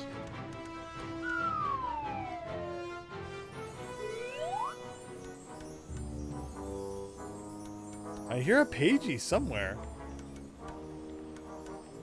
Can I look around? I mean, there is like a door in the ceiling, it looks like. Maybe that's like an exit path? What am I looking at? We got gears. Everyone likes gears. Like maybe we're looking for a gear to go here? Can I spin this? Apparently not. Okay. What's this? Ah. Okay, so we've seen... Oh, I was gonna say I think maybe you have to like do a roll to get through it before it closes. But it seems like just standing on it long enough? Ah, okay, so that's interesting. I should have done camouflage. I should have done camouflage. There we go.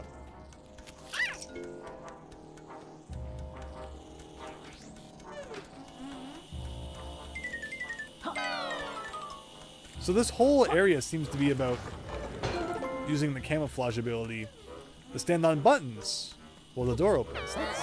That's interesting. Can you go on top of this? Everything I see, I gotta try going on top.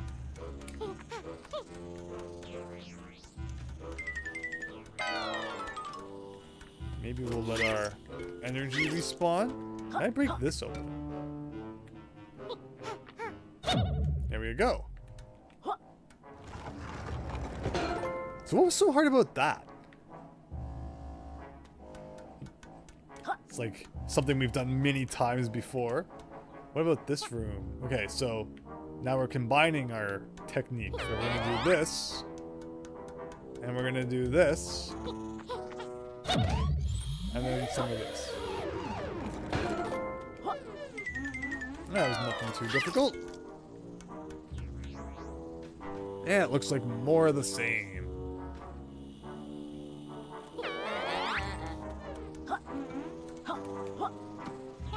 No, I pressed the wrong button. Okay, well that's my bad.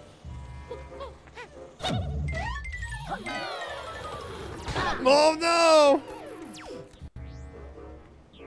Okay, well we broke the block anyways. Gotta wait for the bar to fill back up. So is our bar maxed out now? I think it is, right? The only thing we're missing is one more health point.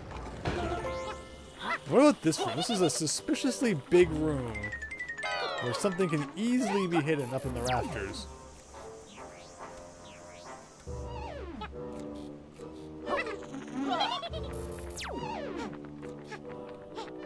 Like, we got the suspicious pipes here,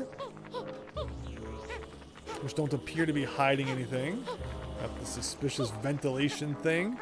I guess there's nothing. Question is, though, which way did we come in now? Who remembers? I think this is actually going backwards, isn't it?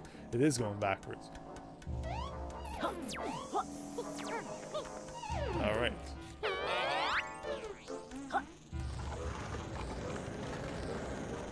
This one opens really slowly, but we did it. And I see quills in this room. Good thing we were checking up in the rafters. There's even like a super secret extra button. What's that gonna open? I'm really excited now. Okay. But first we gotta get these guys. Bets on what the super secret extra button does. Hi, Only Good Games. Thoughts on Switch 2 and what games you're hoping to see announced? And hi, YS Bunny. Thanks for stopping by Yooka-Laylee tonight. Hope you're having a great evening. So yeah, we talked about Switch 2 earlier. My bet, what's that do? That's so weird. Okay. My bet is that Yooka-Laylee will be a Switch 2 launch title. So if you want Yooka-Laylee, you're going to want to get that Switch on launch day, that Switch 2 on launch day. It looks like Nintendo's going full PlayStation, where from now on their new consoles are just going to be called like Switch 2, Switch 3. You know, Nintendo's kind of put themselves into a corner where they can really only make new Switches going forward. Because they can't really go back to having like, you know, separate home console, portable consoles anymore. They've gotten everyone used to kind of the Switch now. That's just how it's going to have to be.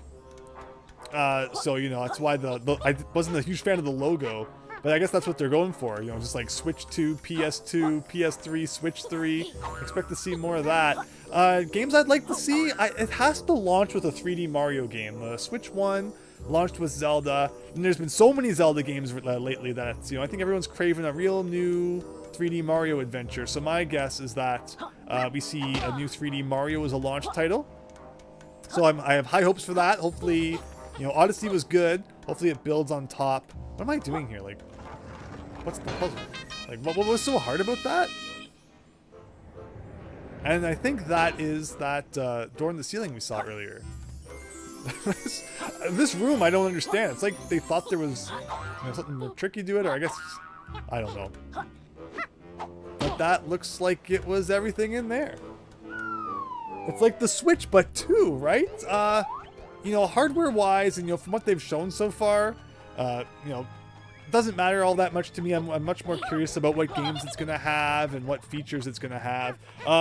Brady was just talking about how it looks like in the Switch 2 trailer, that clip of Mario Kart they showed, there might have been 24 characters at once. Like, that's crazy. So that's actually pretty cool then if that's the case. How do you... Is there a honey somewhere where I can get like a better grip? I might also just be able to fly up, so maybe that's what it wants. Unless there is honey somewhere. I don't see it though. Yeah, we'll just cheat and fly into the spooky escalator thing. But it should be fascinating. I'm definitely waiting to see more. It's definitely not like a day one buy for me yet. But you know, we'll see. We'll see what's going on. Instead of terminal velocity, it's velocity terminal. Get it? What is this? This is kind of spooky, actually. Okay.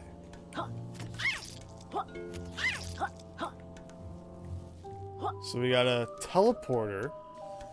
We got a door. Maybe that's like a way back.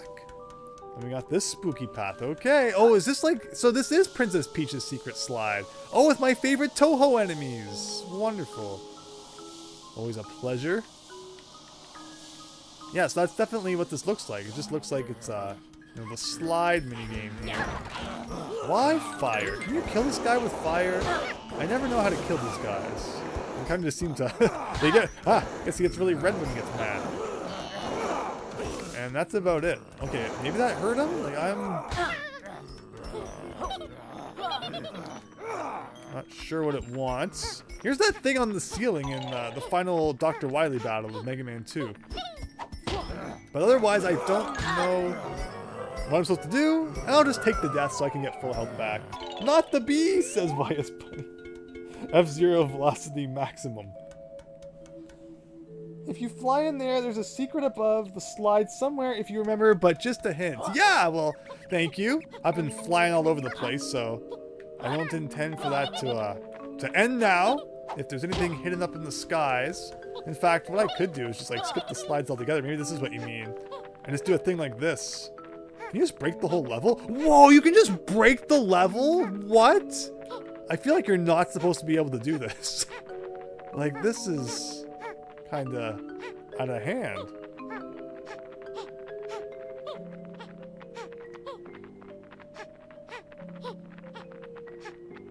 I want to land before I run out of energy.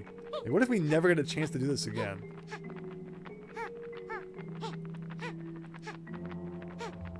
Like, I feel like you're not supposed to be able to break out into this area. But I guess you can. Like, you can just cheese the whole slide? Seems a little ridiculous. Like, what is... That leads up into there. That's it. Somewhere in there. I think we see something coming up. Is that the last heart container? No, what is this? Oh, it's the skull! That should be all of them, I think. Unless Capital B's Ivory Towers has one. But there you go. Very nice. And yeah, I mean, we have 5 of them now. Apparently, they don't do anything. They were for some, like, secret Ikambokum, right, Wise Bunny? Something that was supposed to be in the game and, like, never ended up getting put in. It stated earlier that the original Box Boy trilogy might be one of the last Switch 1 games since it's the 10th anniversary of the first game. Games haven't been ported yet, and their sole physical release is getting expensive due to how low print run. So, I am very curious to see how long Switch 1 games continue to get released, even after the release of the Switch 2. Like, if the Switch has a, you know, PS2 kind of effect, we could still see like another 5+ years of Switch games coming out. And I'll admit, a lot of what I play on the Switch is like more indie-ish stuff. Like, stuff that doesn't really need to be on the latest gen console. Like, NES Classic Edition, that doesn't need to be on the latest gen console. I mean, I haven't played too much. Oh, I downloaded this to get the points before playing the demo. That's going to probably be deleted now because it's taking up space. Like Tetris 99, like Battle Network games don't really need to be on the latest gen. Braid. Like, in terms of more indie-ish stuff, I still need to play Bug Fables. I haven't looked through all these games in so long. Some of these I bought because like they were on sale, and like I never got to them. Like Venture Kid. Someday we gotta play Venture Kid. I guess it's like Battle Kid, I guess. Which, I mean, that's cool. But yeah, so I don't know. I feel like a lot, like one of the things I really like about the Switch is I've played a lot of things that aren't just first-party games. Where Nintendo had a problem for a while where like the main things you would buy a Nintendo console for were just the first-party stuff. Where the Switch was great because it had so much from like everyone. Especially indie stuff. That, again, it's not necessarily pushing the envelope, but not every game really has to, so... You know, I would hate to buy a Switch 2. And, like, everything I play, like, you know, could have just been on the Switch 1 anyway. But, you know, just paying, like, a markup because it's the latest console, so we'll see. I guess we'll see what happens. Anything hidden behind, like, this spooky wall? Apparently not.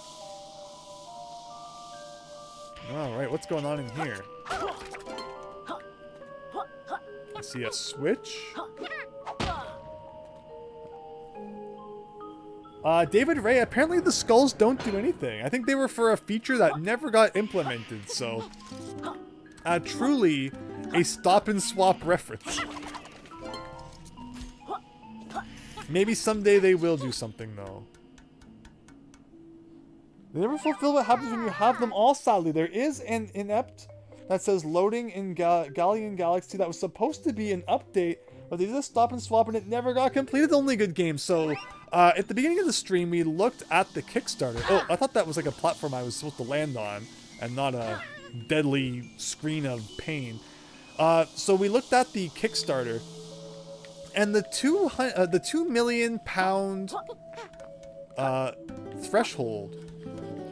What's it called? Unlockable thing. I knew what they were called like an hour ago. Now I forget. But it was that there was going to be DLC in the game. that you know, backers would get free after release. And yet this game never had DLC. So literally the $2 million, I know what they're called.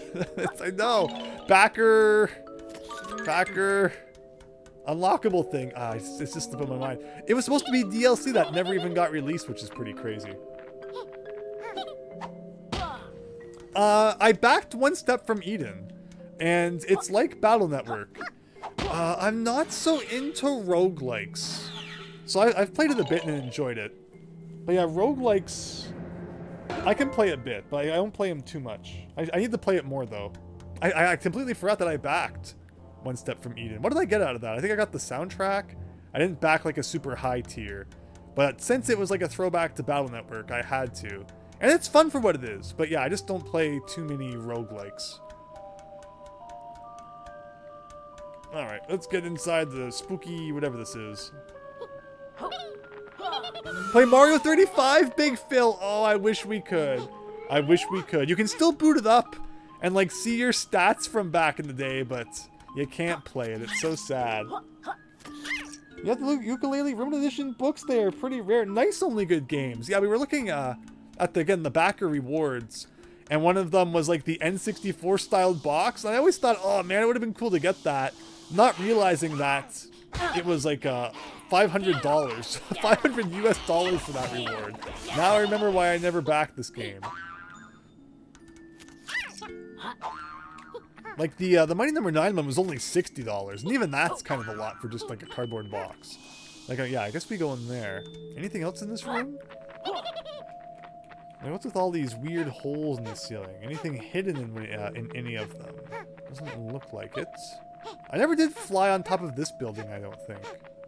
Can we get out of this room now? So how come this passage is covered but the other one wasn't?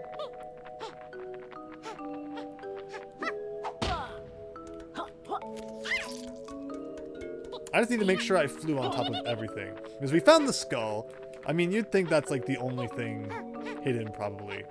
But what if it's not? Did we do this one? Nothing on there. So it looks like we're going to have a split path that comes. We choose to go left or right. Right goes somewhere really spooky. And left leads to a dead end. Now, dead ends always intrigue me in video games, so we're definitely going to be going left.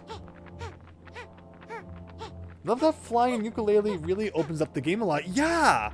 And that's why in Yooka-Laylee, when they say that you get all of the moves unlocked from the start, does that really include, like, even flying? Because it feels like that would kind of break things, like, right off the bat.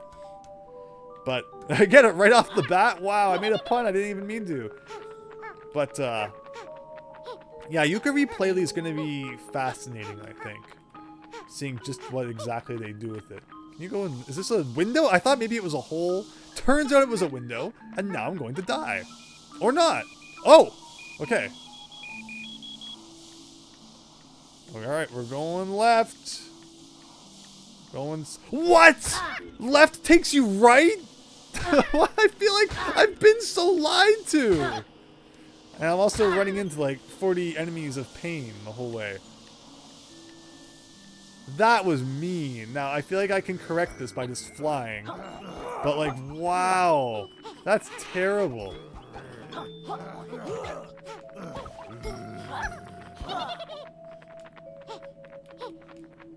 Yeah, come on.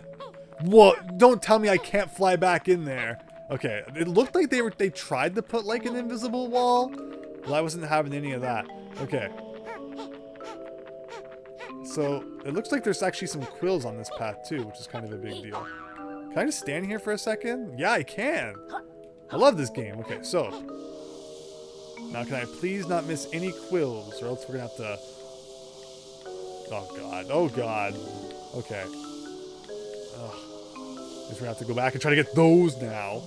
What exactly is this dead end? This is weird. There's also like a weird dust effect that's like really dropping the frame rate. Okay, we can cheese this a little.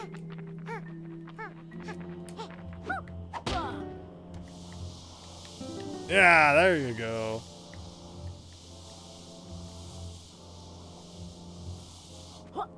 So some quills. Hey, where does this lead? Also can't forget to fly in here.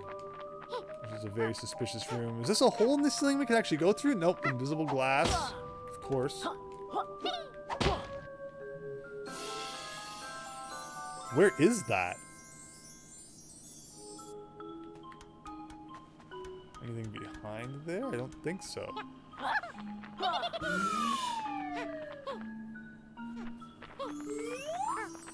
And that's back to the beginning, I guess? Weird. So what's to the right then? Good thing we went to the left first, though. What do you prefer, Yooka or DK64? I prefer Yooka, even though I enjoy DK64, but also I think Yooka is more fun.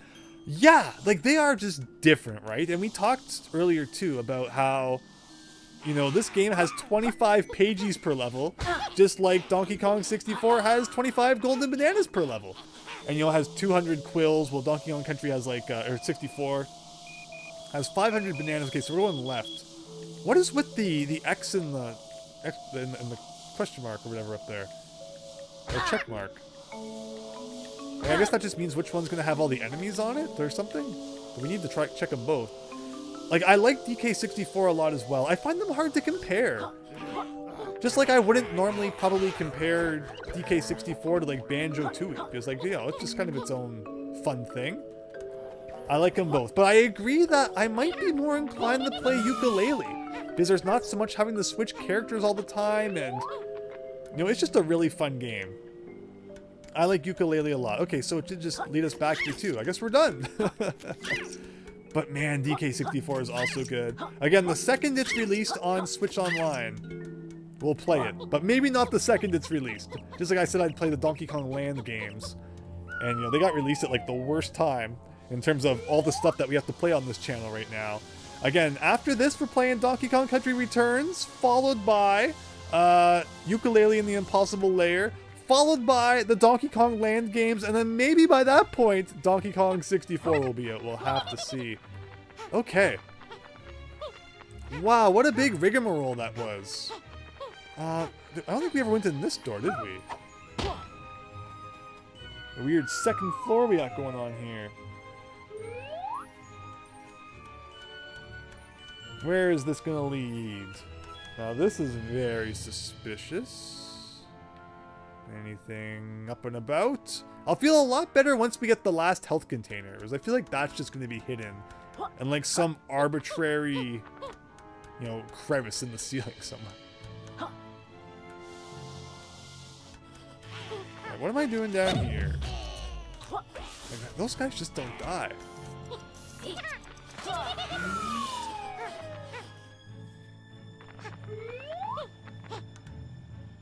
And where am I? Alright, suddenly it's a Mario Galaxy platforming section. You've got like a super spooky kind of area down here. Okay. Man, nothing hidden down here? That's criminal.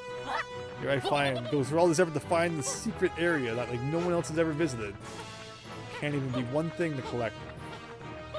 Okay, fair enough. So is this the entrance? Looks like it is. But I should probably go behind this too. No? What if we just fly to the top of this? Can we cheat everything?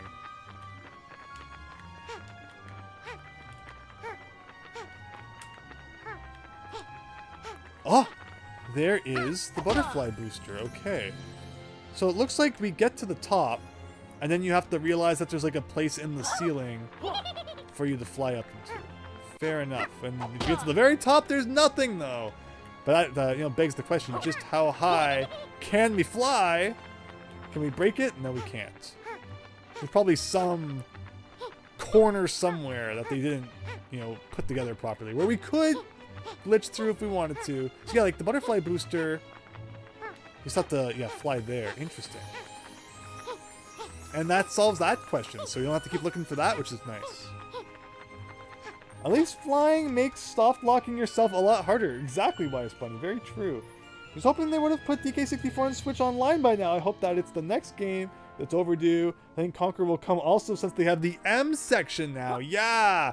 So it's funny because Japan got the M-rated separate N64 Switch app before we did, because their GoldenEye was rated like C, I think, which is like their mature. Oh, it's a swimming challenge? But why? If you can just fly, why do you have to swim? I feel like I'm missing something. I don't, and this is as fast as I can swim, I think. So like, why?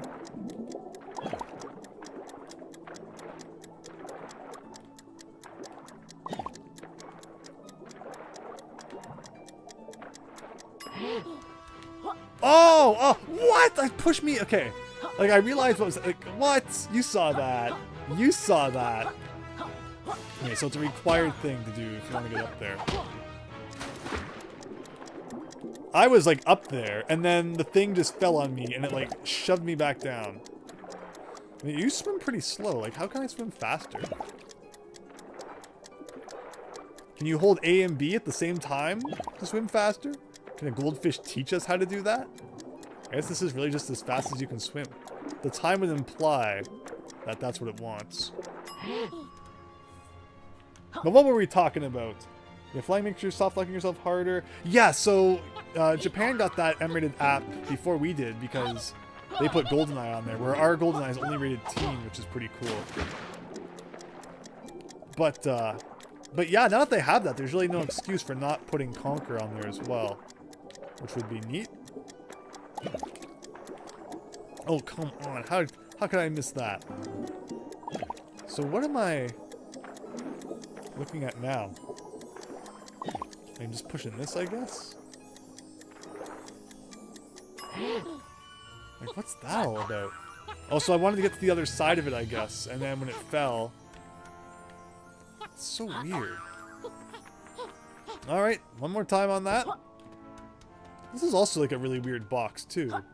Like, can you do anything with this box? It looks like you might also be able to push it. If you could get to it from the side, but I don't see how you would.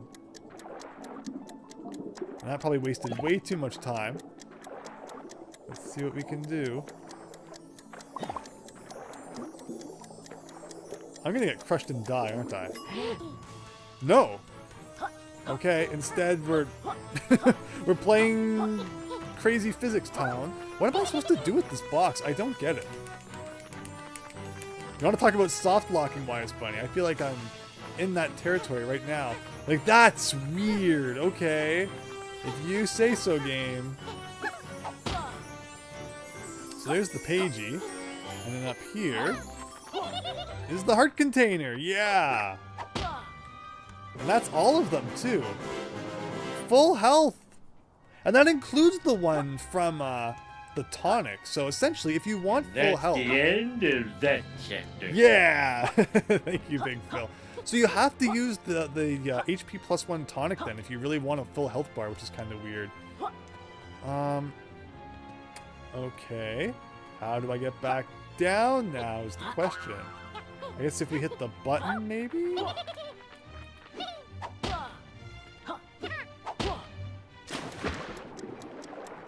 Like, can I push this down and swim under it?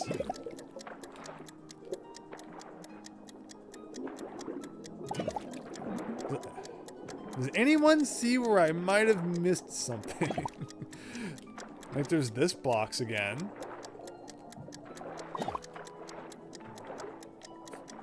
And something doesn't seem right. Was there, like, a way to exit at the top? Like, there's a hole. There's a little tiny hole. Am I supposed to be able to go through that?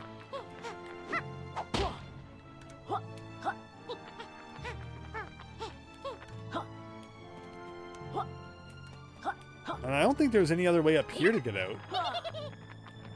Oh! Is this just like an open door now? It looks like there's a door there, but there's not.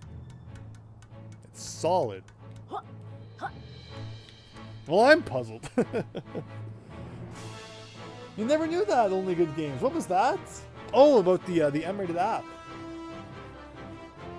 But yeah, hopefully DK64 is soon. I would assume with the Switch too that they're gonna pick up where they left off. Like these Switch Online apps are hopefully just like Netflix now, where like, you know, you open up Netflix on any console and, you know, it will still have the same selection of Nintendo games on there. Oh, I could probably just push this to the left, can't I? Maybe? Not that one. If all else fails, I'll just like start save and quit. And then restart the level, but... You said that was the end of that chapter, Big Phil, but I don't know. Something's going on here. I love when you get full health in any game. It's a really satisfying feeling, I agree.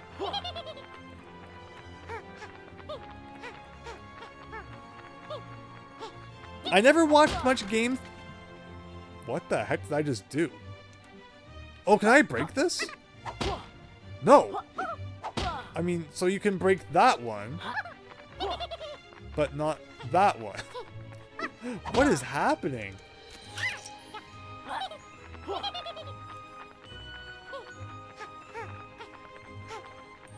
Like, do any of you see an exit? Like, I feel like I'm just being really silly, but... I don't know what else to do.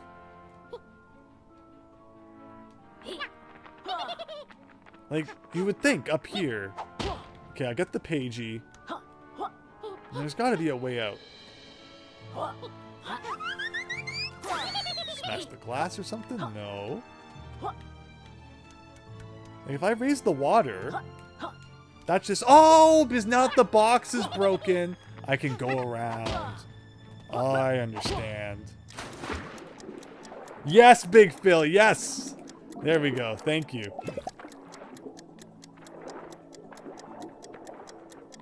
Aha!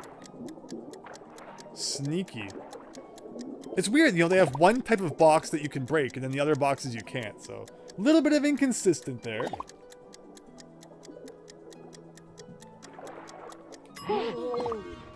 And for some reason I got hurt by that, but okie dokie. Now can I go through the door? Let's get out of here and never come back.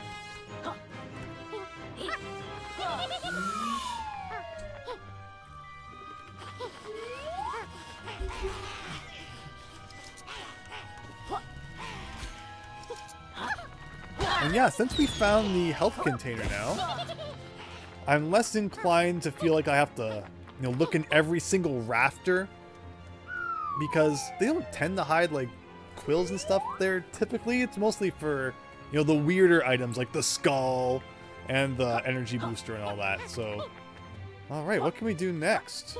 Again, at some point we're gonna have to transform again.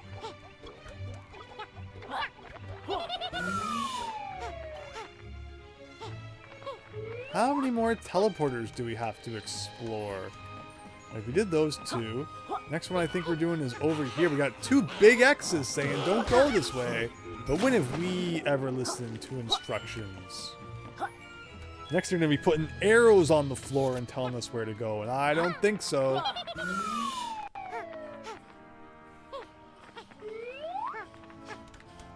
Alright, this is... somewhere. Ah, here we go. Quills up in the old rivets. We got something going on in this island here. Not sure what exactly yet. Are we climbing some funky robots? Maybe. See a Pagie over there. I'm certainly intrigued about what's going on here. Got some quills down there.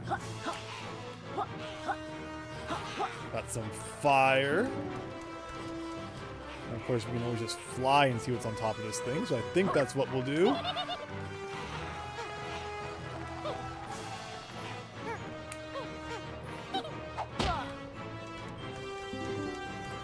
Oh, that lightning symbol.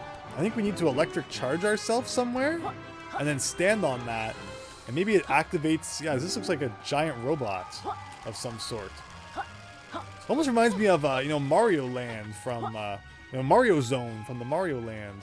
Where can I become electric charged, though? Probably somewhere not too far away. So it's time to start checking out the surrounding area here. Here's some spooky red gates with some spooky perfect dark-esque character going on there. That looks like something separate though. Let's see what's on the other side.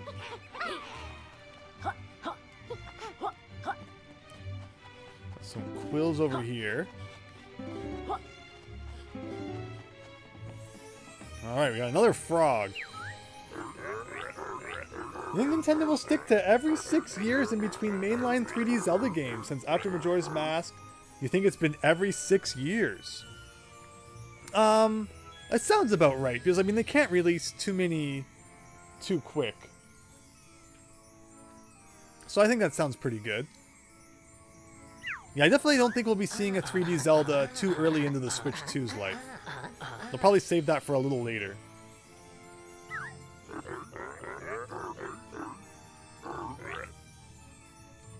There's 4 falling stars. I see some stars falling in the background.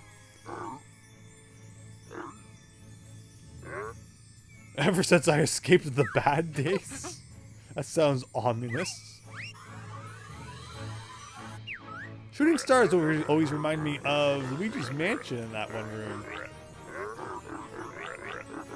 Watch for falling rocks, Wise Bunny, yes. Okay, so we need 15 in the time limit. Sure. Cast your rod out. Okay. Well, we're being teleported somewhere. Standing on top of ye old scary platform here. All the stars just went by. Okay, so we want yellow and not red. We even got the, the Hardee's symbol in the bottom corner there. And I'll get myself a family fun bag for $5. I love Hardee's. We used so there's like the whole Hardee's and Carl's Jr. thing, where like it's Carl's Jr.'s on the West Coast and the Hardee's on the East Coast. And for a brief time, Canada actually had a couple of Carl's Jr.'s. But unfortunately, they all disappeared because nothing can survive in Canada. Canada's just like some fake place that doesn't actually exist. We don't even get pre-order bonuses anymore with our Switch games where we used to. Like, we didn't get the Mario Party Jamboree one. We didn't get the Donkey Kong Country Returns HD one. So I don't know what's up with that. But we always used to get the same pre-order bonuses at GameStop, so no clue. I'd love Sonic Adventure 1 and 2 to come out on Switch 2. Excuse me. We're hitting the 2-hour mark here. Voice box crapping out. I would love a Sonic Adventure 1-2 combo pack HD remake. Like, that'd be so cool. Even just the HD versions that already exist are a lot of fun. Like, they're just such great games. I don't think that the original Sonic Adventure, though, has ever been, like, in proper widescreen HD. It's always 4:3 still, so I would love to see that in widescreen HD. But okay, there was a conversation going on there. It might have been, like, the funniest one in the game. But instead we were talking about Sonic, which, honestly, I'm pretty okay with. But okay, there you go. Another pagey down. What's our current progress looking like? We got, alright, over half the Pagies and over half the Quills, and that's it. Actually, no, there's one more ghostly guy, and then that's it. So, very good. Pokemon Carl's Jr. version and Pokemon Hardee's version. I like that. Either one sounds good to me. Anything spooky under here? I mean, it looks like there should be, but apparently not. Yeah, it doesn't answer the question of where we get electricity from. So we'll explore a little bit. Oh, I see a minecart track. Oh no, we have not done the minecart stage in this level yet. That's a scary thought. Okay, so looks like you walk off this edge here, and that gets you down here. Anything under this? I mean, it definitely looks like this is where they would hide something, but apparently not. There's an invisible wall preventing us from getting under there. Are you ready for the final minecart of the game? Good old Kartos, one last time. Why not? He's in every level.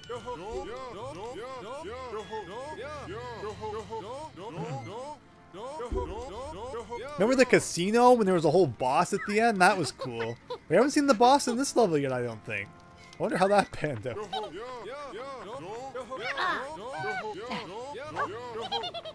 Is there low gravity in this level? I didn't even notice. Ella's real in 2401. Why does he look like Jim Carrey's Eggman? Like Kartos? I'm seeing Sonic 3 tomorrow, finally. So yeah, I just need to survive like 24 more hours without spoiling. But it's gonna be good. Alright, 175 gems. Here we go. Wonder if Xbox will put out anything major this year gaming-wise. I haven't been keeping up with Xbox at all either. Even PlayStation. I have no idea what's going on with the PS5. Quite happy playing all this other... Like, I have such a big backlog. That's why I'm not really concerned about any recent releases. Just Donkey... Oh yeah, there's really low gravity now in this. You know, even Donkey Kong Country Returns HD. Definitely picking that up because I think it'd be really fun to stream it with everyone. But overall, you know, I'm not too concerned about recent releases. Okay, this is... So we need 175. This is going to take so long, probably, to get used to. Is the cannonball actually going to work? Oh, man, we missed the yellow one. Can I speed over this? Yes. Okay, I need to stop jumping over the yellow ones. That'd be a good first step to victory.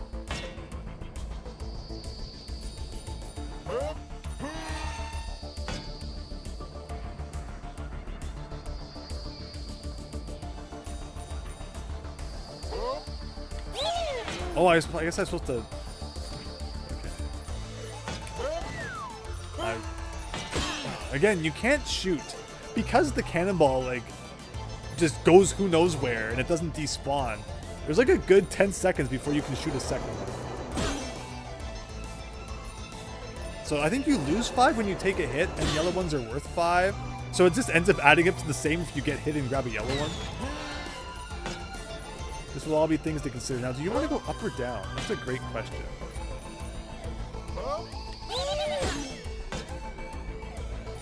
Okay, so it's not like that one level where there were multiple paths. They both lead to the same place, so it's a question of which path has better gemmage. So remember, minecart levels were a backer reward. I think it was, what was it, like 400,000 pounds? And they introduced minecart stages. Okay, well, we're over half. And there's definitely a lot of room for improvement. So I'm not too afraid if we have to retry this. Like, I could bounce on you, but there's also a nice juicy yellow one here, so... There's like a whole upper and lower part going on, and I'm not sure why you would pick one over the other. The less dangerous lower path doesn't seem that bad. Okay, so it looks like we're gonna be... Yeah, I could have done that better. Alright, we're less than 25 short. We can definitely improve on that. This isn't that bad. Oh, only good games? Yeah, the minecart stages. Grant Kirkhope knew. Again, Grant Kirkhope and David Wise worked on this. So who exactly did the minecart tracks? It would make sense if it was David Wise because of the Donkey Kong connection. But yeah, I mean, your minecart stages have to have great music. And in this game, they certainly have.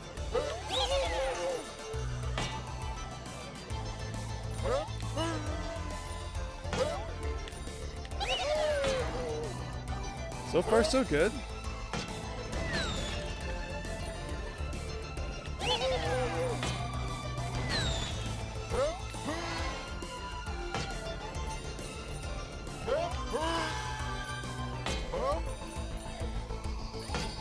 Alright, already 50, pretty much. We still got lots to go. Ooh, almost messed that one up. Okay.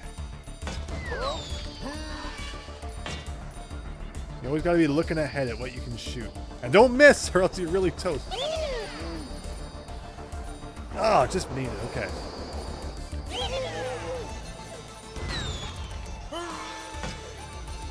So last time, I think I went up. Seems a little less dangerous. Whoa, that was really good.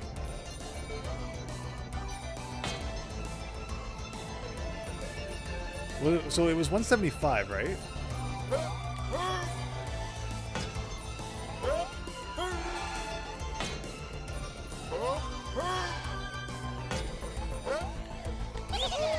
So I was pressing the boost there for a little bit and it wasn't working. Uh-oh.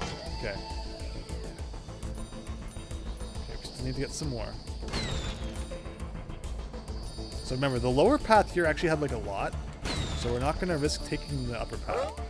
I don't think we've actually taken a hit yet. I think just staying on the lower path and we win.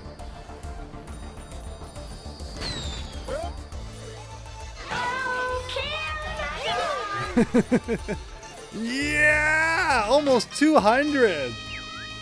Oh, Canada indeed. There you go, that wasn't so bad. I love minecarts. To everyone who backed this game and hit that threshold, thank you. Another success! Yeah, I've always looked forward to the minecart stages, so... to bring back some golden memories. Spam that Kartos emoji in the Discord server. Make my all-time top 100. I hope you make it into the next game. Yeah! They wouldn't dare cut a darn tootin' support character like me. Is he in the impossible layer? Stay tuned to find out. Could you imagine a 2D side-scrolling Yooka-Laylee game without a minecart? But you'll have to stay tuned and find out. All right. Here we go. Whatever's going on over here. Big Phil, I think so. I think that's what's going on. Yeah, Wise Bunny, we switched things up a little bit. It was more fitting since I had to follow the only road thing, and everyone's like, "What? You watch South Park?" And it's like, "No, I just think this one thing is funny." I got sick of having to explain that.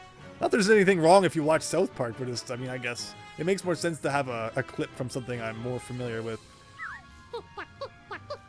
We're the heroes, daw.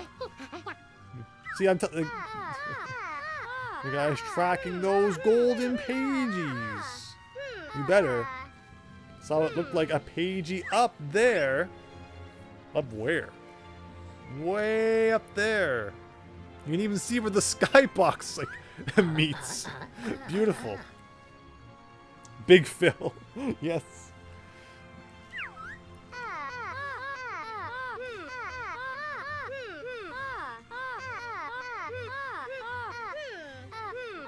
Okay, so we have a shield power-up. Laylee has her own built-in shield. I wonder what happens if you talk to her before you unlock that. If the dialogue is different or if they just like never accounted for that.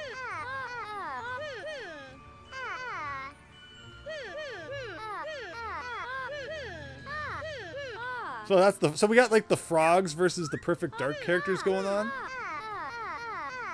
If you can make it up there, they built in a self-destruct sequence. Good old ventilation shafts and self-destruct sequences that the heroes can always find. Very sensible, that's what I would do.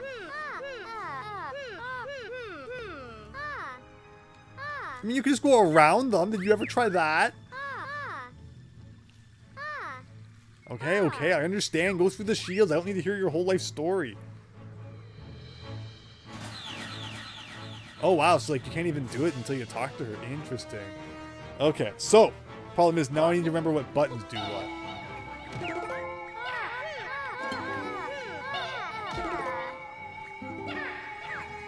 Amazing. Okay, so it doesn't seem like there's a time limit, so I can just kind of fumble my way through, making sure I get all the goods on the way.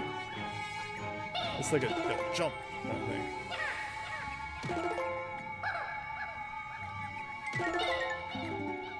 No!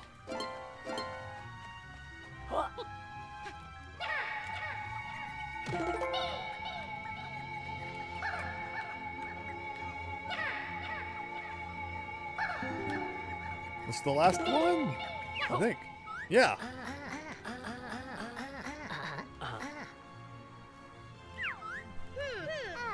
Good job! We make a great trio! A space force to be reckoned with.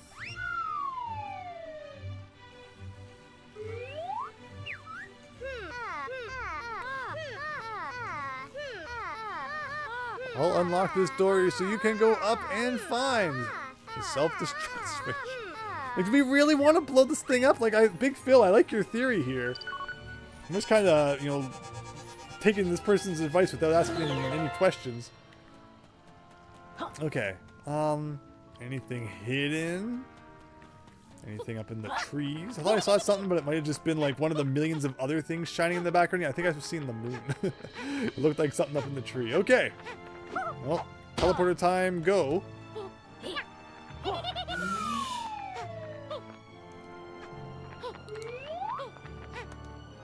Where did that take us? Alright, somewhere spooky. Are we like way up in the sky now? Yeah, we are just like way up here.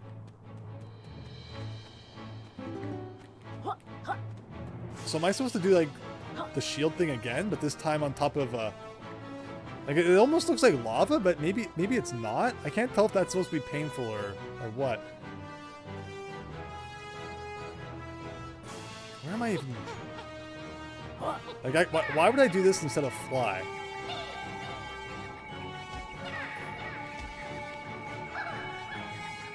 Keeping an eye out for quills too. I'm shocked there's not more. Oh, there was something I just passed there. These are red. That's not a good sign, right? Can I stand on this? Oh, I can stand on this. One thing about this level is certainly the ambiguity of like, what can you touch? Da-da-da. Okay. Now this looks familiar. Okay, nothing there. Guess I'm still supposed to be doing this. I was gonna do that. I like how they had to add that text box in though. That implies that like the beta testers. Did I just phase through one of them? I actually glitched through this one. Weird, but we're gonna leave that there as proof of this game's glitchiness. What is this? Oh, this is a button. Okay. Is that the self-destruct button? And there it goes.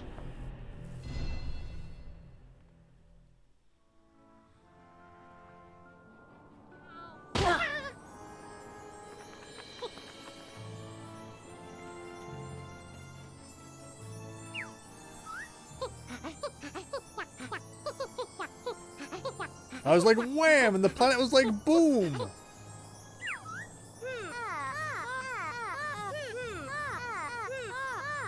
The assault on the Blamphibian homeworld can begin. There you go. I thought we were stopping an attack, not starting one. Oh, you called it, Big Phil. Welp. They're weakened. Now's my chance to go after their artifact. Uh-oh. Well, sounds like something we don't need to worry about.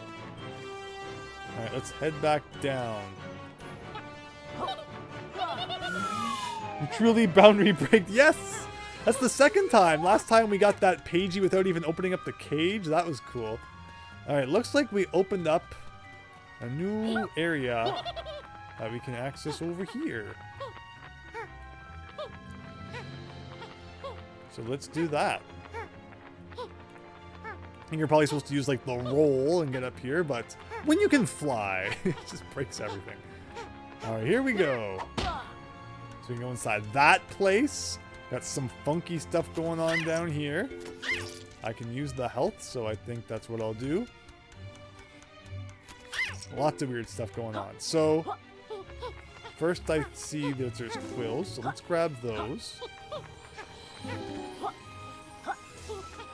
What's the final number of quills that we're gonna have? I haven't been keeping track of that, so that without going into the menu, we can just tell how many are left. You know, if they really wanted to make this like Banjo-Kazooie, they could have made you recollect the quills every time you die. That would have been really funny. Okay, so we have 46 more to go, and that would take us up to what's it called? 540? 540. Wow, what a weird number of quills to end off at, but okay. All right. So we got a button. Oh, do we have to like lead this guy into the box of doom here so he stands on the button?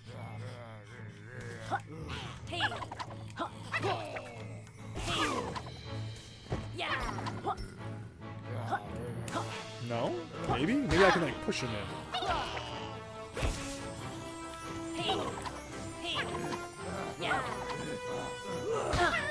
Okay, well, see, that's what I want you to do, but like into this hole. Not around the hole. Maybe I'm doing this wrong. What else is there to do here? Maybe there's something over here I'm missing. Okay, well, there's something going on here. Oops, not my problem though, says Fennec. We're with the chat for 2 seconds and guys start beating you up. Can't even touch that? It looks like a what's it called? A golf ball though. And I've been told that, you know, golf balls are for shoving all over the place. Okay, well apparently I didn't do whatever that was right, so let's try it again. Also never figured out the big robot guy. Where was I supposed to get electricity for that? Well, I figured we would find it eventually. I also see a quill over here that I never got. What's inside this? Oh, ice? Oh. Okay, how do we get fire up here? Again, it could be related to this. So that's the puzzle I want to solve first. Where is electricity?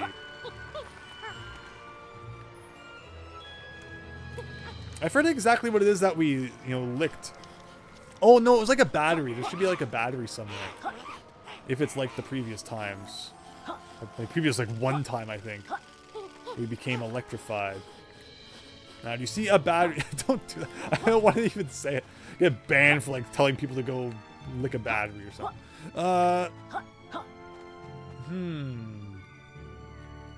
Yeah, the ever elusive battery. I'm not seeing it anywhere.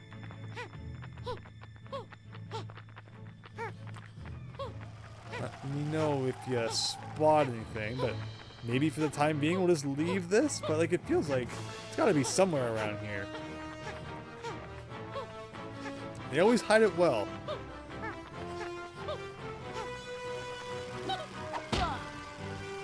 There's an obvious joke there, but I can't quite put my finger on it. Hi, Super Tom Brothers! Is this the last world before you beat Capital B? It indeed is. Once we've gotten everything here, we're stomping right over to his tower to kick his butt. And that'll be a 100% Yooka-Laylee clear. I've had a lot of fun with this game, and glad to see everyone else has been enjoying it too. Next week we'll be starting on DKCR HD. It's a lot of letters. Okay, what is this? Can I like do something like this? Where am I? Okay. Got a good angle on this. No. Like it feels like you're expected to get this ball into the hole over there, but how?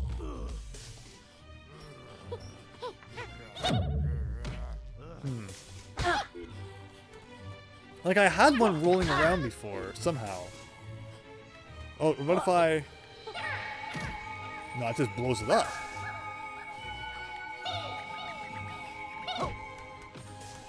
Something fishy's going on. Now, how can I cheese this one? It's like I've cheesed everything else. I'd laugh if I just spun fast enough if I could get there in time. It seems to close pretty quick though. You can't kill that guy with a ground pound, can you? You seem to be unkillable without bombs or anything.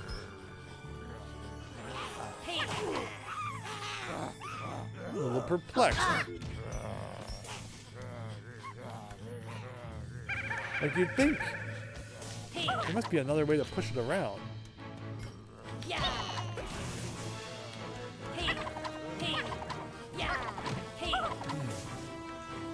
What exactly did I do last time?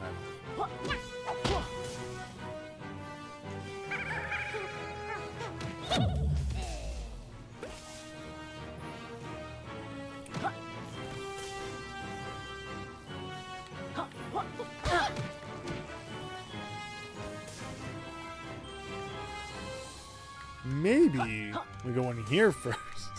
Or not. Hey, I see a set of balloons. Remember, that might be connected to that, Pagie that was in pieces. So we'll have to remember to go grab that.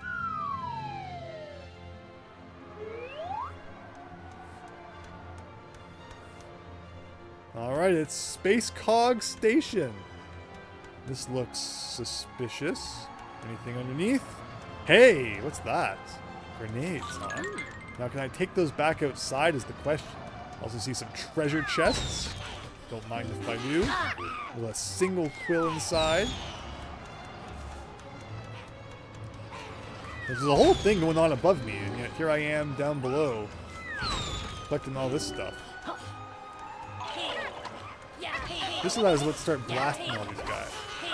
Some health would be nice. One nice thing about Banjo-Kazooie 1 is that every single enemy drops health 100% of the time. That's so nice. And also it never despawns like it does in Banjo-Tooie. Which I guess they had to do because, you know, enemies respawn. So we couldn't have too much stuff floating around, but it's just such a nice part of the original game. And I didn't even eat those guys properly to actually get the health back. Okay, so we did everything down below. So why would you go above? I mean, actually, there's probably going to be like a speed challenge here or something, isn't there? Are there any switches nearby? I hear a Pagie. Question is where and how? Probably inside this weird green tube. Or up above, maybe? I'm missing something in here. And also there's like a glass tube we're stuck in, so I can't do any of that. Oh, there's a ring. Okay, I didn't even see that ring. It's Superman 64 time, everybody. A true Nintendo 64 throwback. We love the vibe of this world. I agree. It's a cool world. Yeah, one thing Banjo-Kazooie never did was go to space. So you certainly can't say this is like a rip-off of the other one. I think a whole Banjo-Kazooie game that took place in space would have been cool. And I feel like that would have worked with the robotic Grunty if they made like the next game more space-focused. Would have been neat. We could have Banjo-Kazooie Galaxy years before Mario Galaxy. What happened? Oh, and if you touch the floor, it's like, wow, you suck. Go home. Okay. Weird. Well, I didn't mean to actually go through that. His toenail, like, clipped it.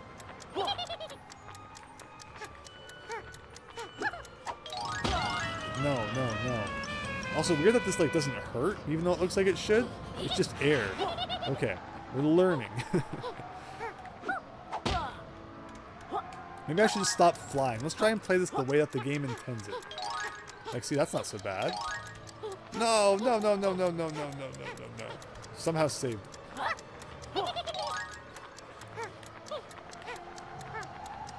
Oh, any other time, that'd be enough.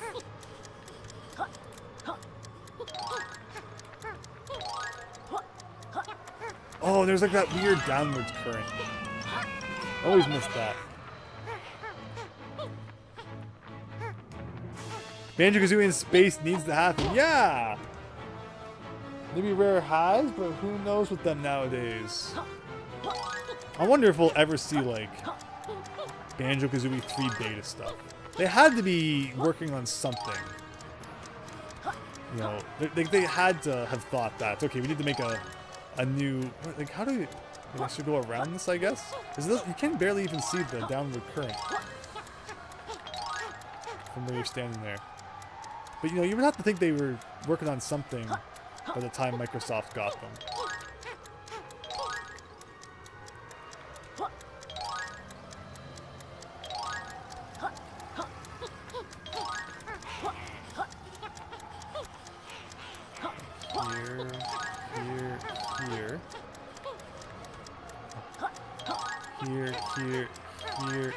Here. All right. Not so bad. 61. 9 to go. And I still don't want to touch the floor. The floor is lava, whether it looks like it or not. No choice now. Doesn't matter. Who earns this? Okay, so That was good, but it didn't solve any of our outdoor conundrums here. We're still missing a battery somewhere. We found bombs. That's right, we found bombs underneath this. Can we take those outside?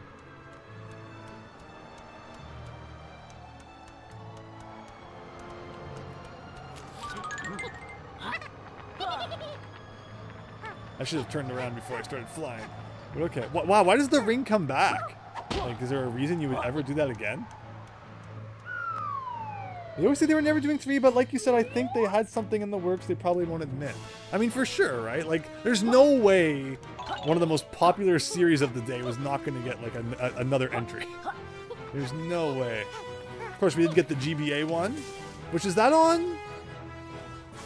It's not on Switch Online yet, right?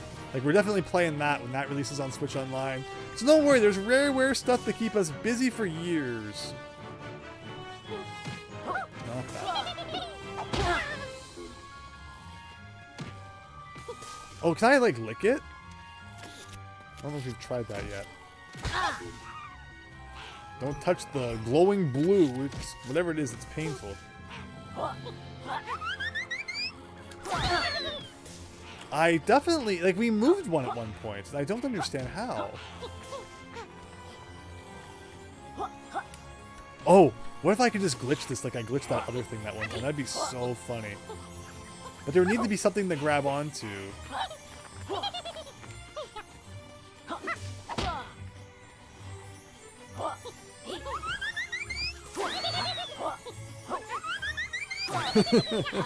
One can dream.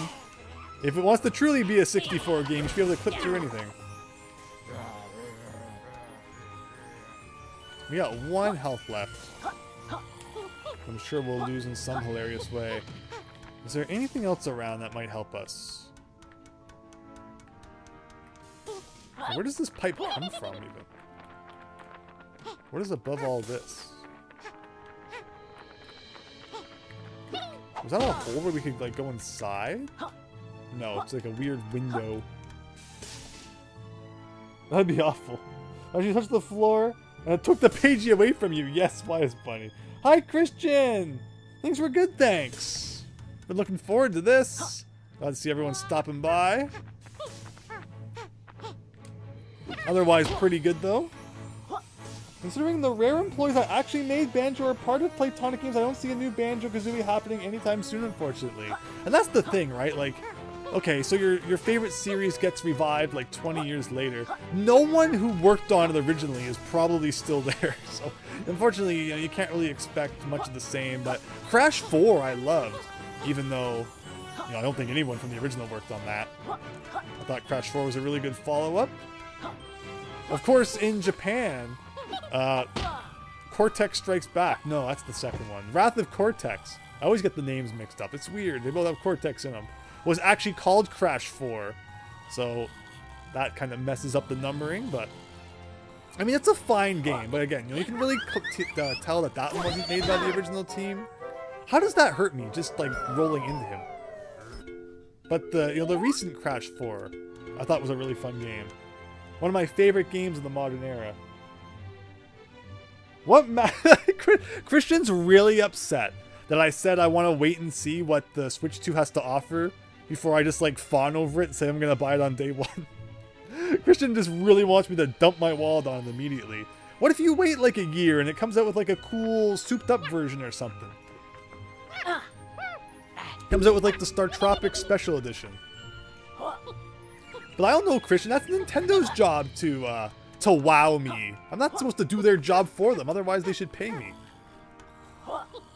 So we'll have to see what it does. You know it's going to be like, only people with the Switch 2 can play GameCube games online. And then I have to debate, you know, do I need to play GameCube games online? And if, you know, they have online multiplayer, obviously I want to play some of that Mario Party 4, 5, 6, and 7 with you all. Party never stops. Okay, well, I'm just going to give up on that for now, I guess. Let's go do Treasure Land over here. Get this chest. Nope. You know, if you can't solve a puzzle immediately, doesn't help to just kind of rack your brain nonstop over it. I don't understand it forcing you essentially to take damage as you're, it enters a cutscene that you have to watch, and then you fall and get hurt. Yeah, we never found a battery for this place. There's a few mysteries we still need to solve in this part of the world, but we'll come back. That's why you need it, Christian. Wait, no, it was point. Donkey Kong 64, where walking backwards allowed you to phase through walls or something. Pointing the camera. Really? Yeah, 64 games were always funky like that. I always know the one, Banjo-Tooie, where you can glitch into Glitter Gulch Mine without actually opening like the floor door to it by ground pounding in the right spot. Come on, let's get out of the spooky water here. Alright, there we go. Alright, climbing up this structure, which we've never done before.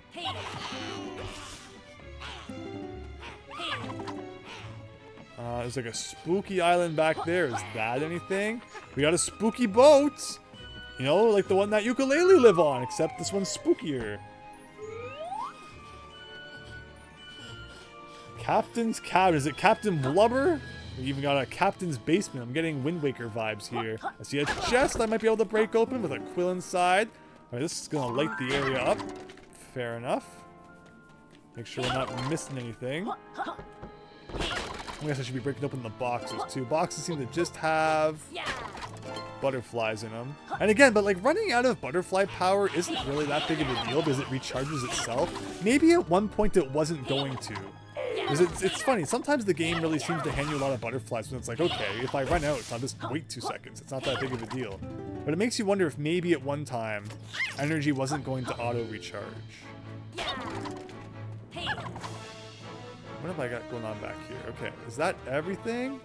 We got fire. What do I need fire for?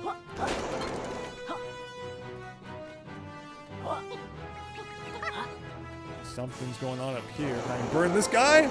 Oh, we turned his torch on.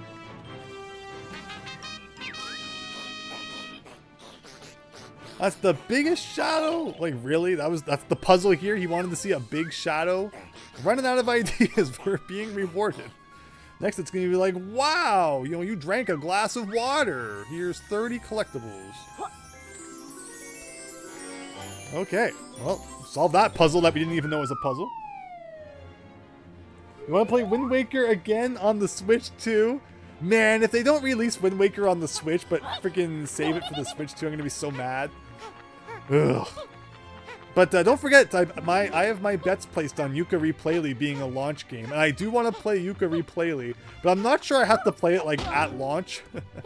But we'll see. We'll see what happens. But they could be kicking themselves in the foot again.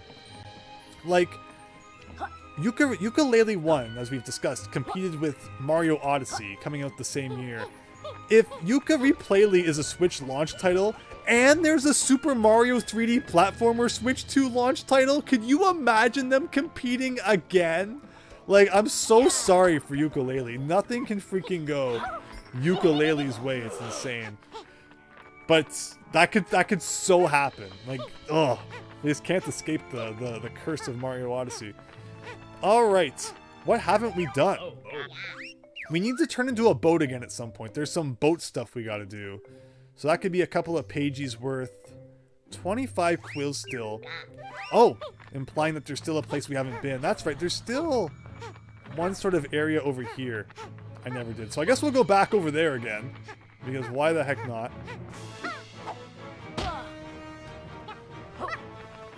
There's a silver lining. Nintendo still owns Donkey Kong, so a Playtonic Games Donkey Kong game is not out of the question. Again, Yooka-Laylee and the Impossible Lair is essentially just a better Donkey Kong Country Returns. And that game goes on sale for like $2 all the time, so if you have not played it, definitely do yourself the favor of the next time it goes on sale for like $2 or pay full price for it. I actually paid for the soundtrack. The soundtrack is phenomenal. And, I don't actually buy many video game soundtracks. I think, like many of us, we just go to YouTube and give it a listen. But the soundtrack was so good, and it was on SoundCloud or whatever, that I actually paid for $10 for the soundtrack just to technically own it. So that was, how we did that. Plus, it's on the Switch. So I bought the Switch version of the game, which is more than like $2. But even on the Switch eShop, it goes on sale for like nothing. All the time. Definitely pick it up if you ever get the chance. It's so good. Even if you've never played this one, like, it's not required reading that you beat this game first. Alright, everybody, I think... How do you do this? Can't you talk to one of these? That looks like a little thing you can go in. We can go around the world here. Anything here? No. Isn't there like one of these you can talk to? Or something like that. There you go. This was supposed to be JonTron, everybody.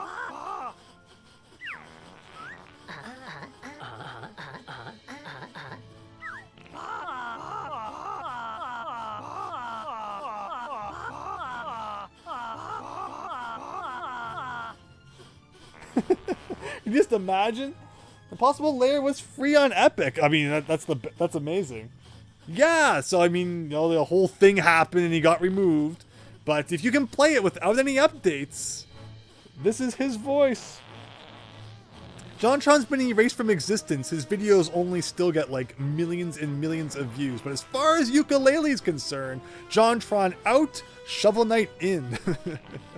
Alright, the plumbing had it, and I'm on the verge of a serious problem. It can't be a better Donkey Kong game without Donkey Kong. That's the defining feature of a Donkey Kong game. Otherwise, it's just a normal platformer. Fair. But, I mean, if you like Donkey Kong Country Returns, Yooka-Laylee and the Impossible Layer manages to somehow even do it better. Without Donkey Kong. But, I mean, Donkey Kong is still great. But there's no Donkey Kong. Yooka-Laylee can still get the job done. They'll have to go down below. Wow, you mean a Banjo-Kazooie ripoff where we're going down into the plumbing? Never saw that coming.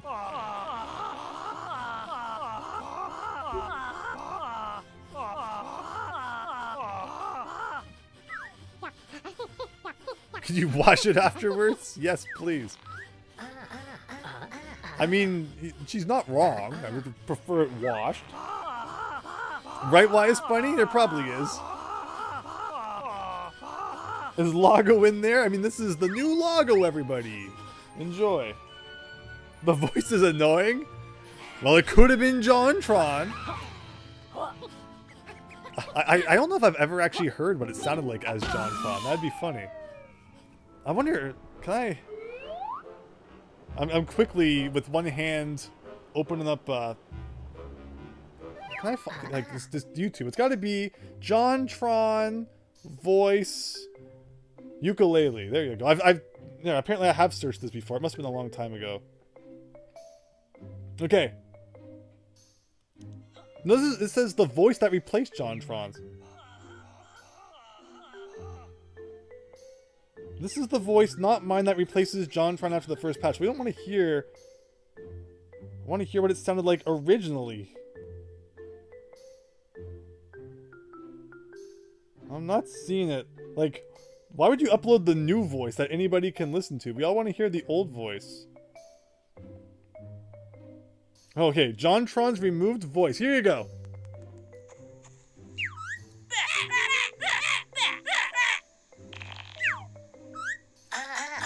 Okay, then obviously it's somehow more annoying.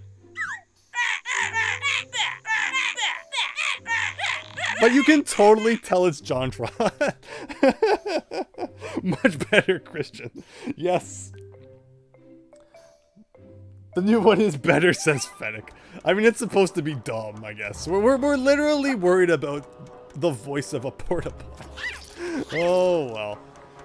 Funny times. Okay, well, we got a big button with arrows pointing towards. Actually, it's a very average sized button, but there's arrows pointing to it, which makes it really important. Is this going to be like a race?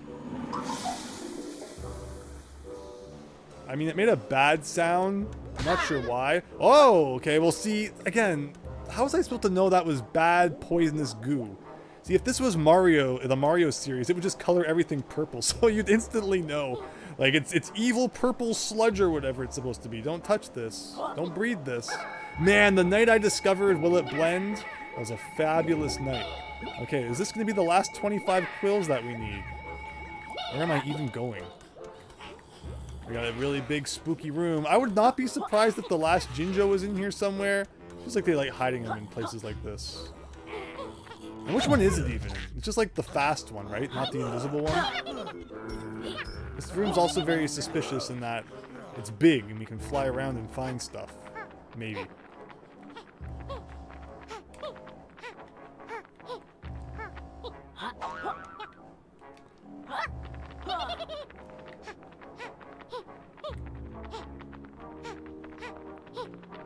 We have never guessed it was JonTron, David Ray.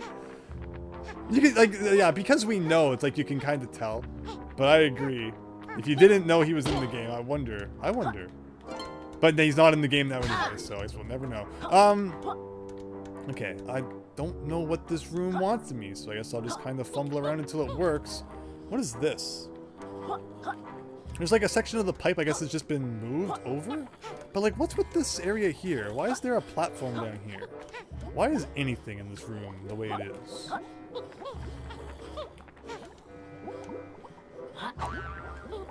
Oh, here's a button.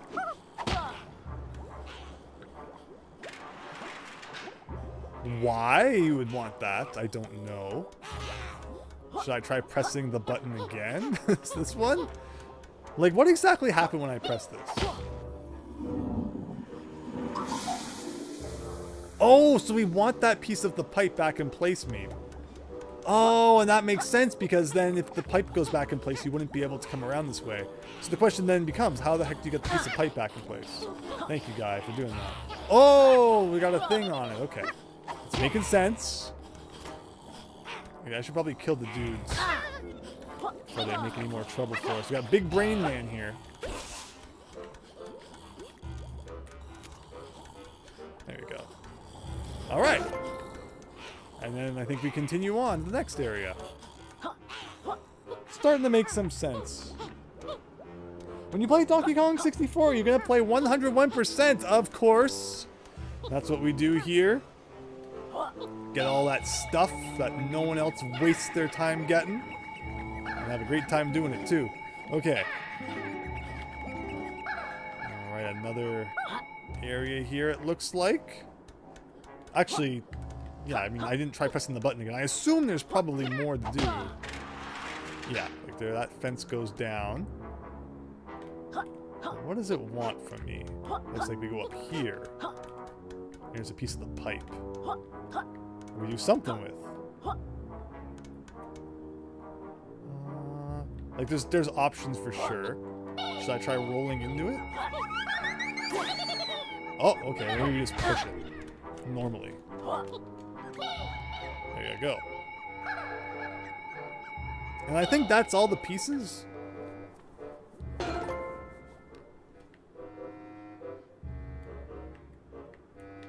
So let's go press the first button again and see what happens.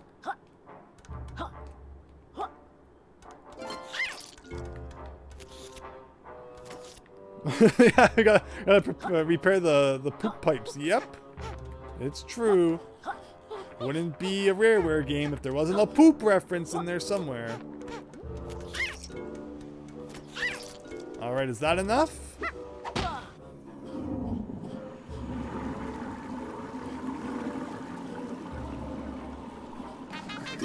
There you go! We didn't even have to call Super Mario Brothers.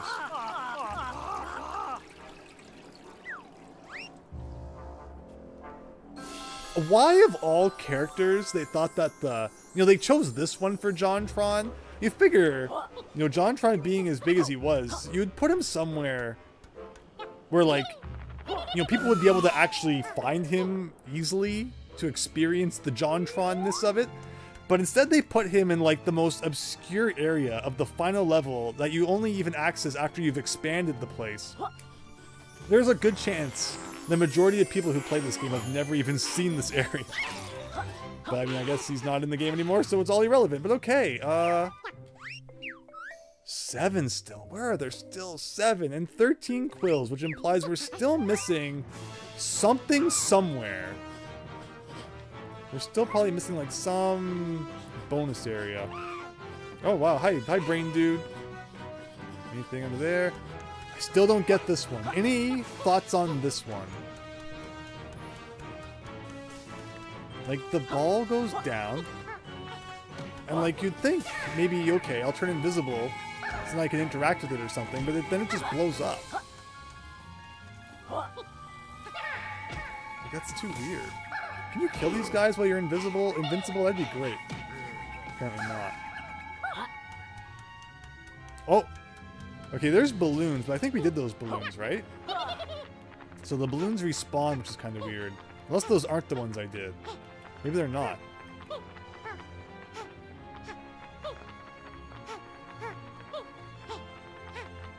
Maybe the bad guy has to hit it. Yes, it's like something like that, right? Because last time, it's like the enemies were up there causing trouble. And the ball moved, so maybe it's because one of the enemies touched it. Again, I love that when you break the balloons, you get stuck inside a cutscene which causes you to fall and take damage. That's 3 out of 3. Where's my prize? Do I have to go back to like the original guy? Return them. Okay. Where were you? Is the good question. Over here. Alright, we're getting there. And at some point, I gotta go turn into the boat again. Maybe we'll do that now. I think we've messed around on 2 feet long enough.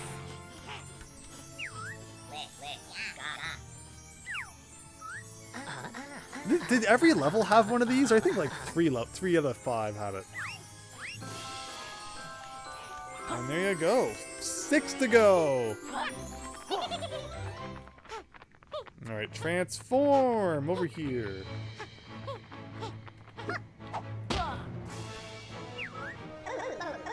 Grunty, I can't believe you went in there. Wash your hands, you filthy bear. Yeah, not even a sanitation reference here. I mean, I guess we did ask for the page to be washed. Close enough. Washing the page, washing their hands. What's the difference? So yeah, we have like a whole bunch of different weapons. We got ice, we got fireballs, and we got actual fire. Okay, let's go faster if we can. That'd be much appreciated. So I saw at least one thing that we got to do as the boat. That cloud guy who we raced back in World 1 seems to be wanting a rematch, and I think he wants us in the boat, so let's go check that out. Is there anything else we need to do in the boat, though? I'm not sure. So see how far, like, the projectiles go before they despawn? That's the problem with the cannonballs in the minecart minigame. Except I think they're even worse than that. Alright, it's Cloudman! Mega Man 7, here I come.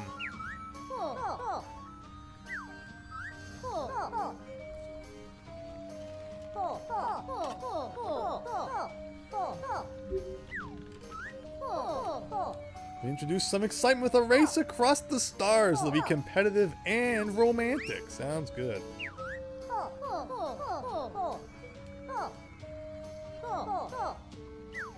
Alright.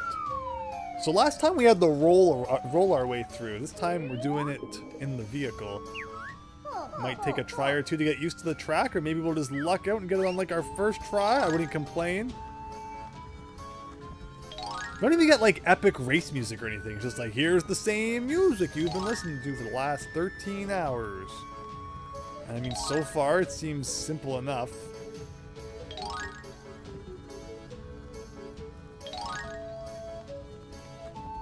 You can kind of see the outline of like where the next ring is going to appear. This is giving me, you know what this is giving me vibes of? You'll never guess. Banjo-Kazooie Nuts and Bolts. Where? Why? How? When? What? Where did I miss it? Whoops.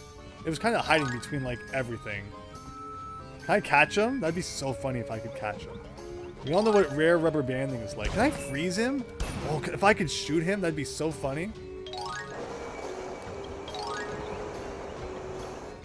Oops. Okay, I should probably get rid of this. That'll help us next time, right? Okay.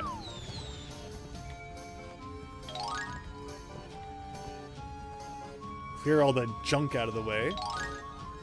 How long does this race go on for, though?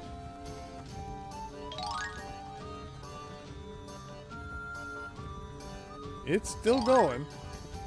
I assume if he gets to the end, it will, like, just end.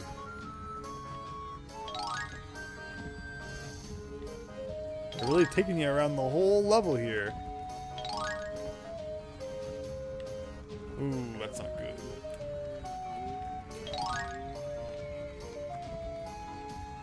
I think this is the start, so yeah, we're even...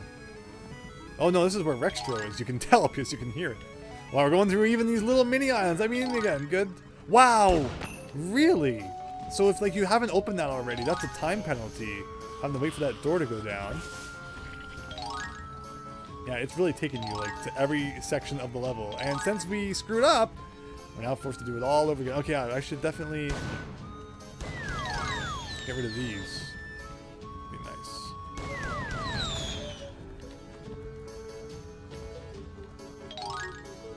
Same with these. Hopefully they don't come back if we retry. Like, how did that not go? And this is kind of back to where we began. What's he doing, like a second lap?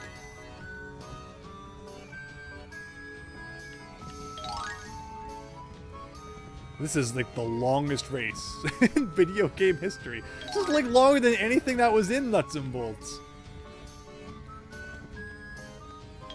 Except the last Grunty fight. Remember we got the trophies in that challenge? With like a millisecond to spare? That's still my favorite thing. Ah, we're still going. Yeah, if you make one mistake, just, you know, kiss the next 3 hours of your life goodbye. Like, it's not actually that hard, like, once you know where the path is, but...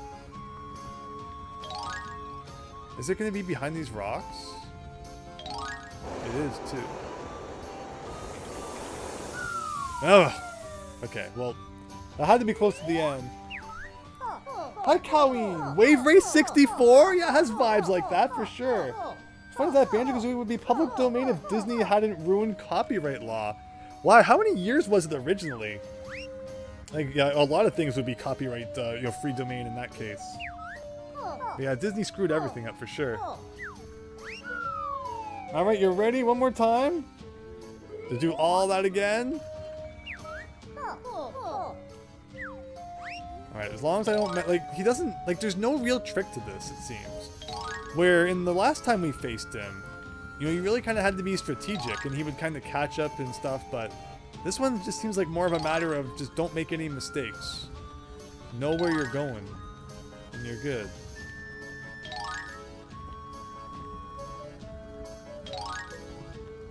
Against the really colorful background, you don't always see, like, the, you know, the next faded out one. Yeah, maybe I never destroyed these last time. I was going to say they came back, but maybe that's not true.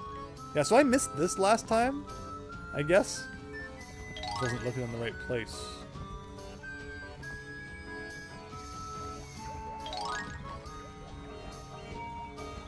Oh, I think the rock did come back. It did, too. Okay, well, we can deal with this. There goes a chunk of it still. No map, so no idea how far he is behind. Just gonna keep trucking along. Fingers crossed that's nothing hilarious happens and we gotta start again. Again, the fact that there's not even like any epic race music is disappointing. Like, how do you have a race without epic race music?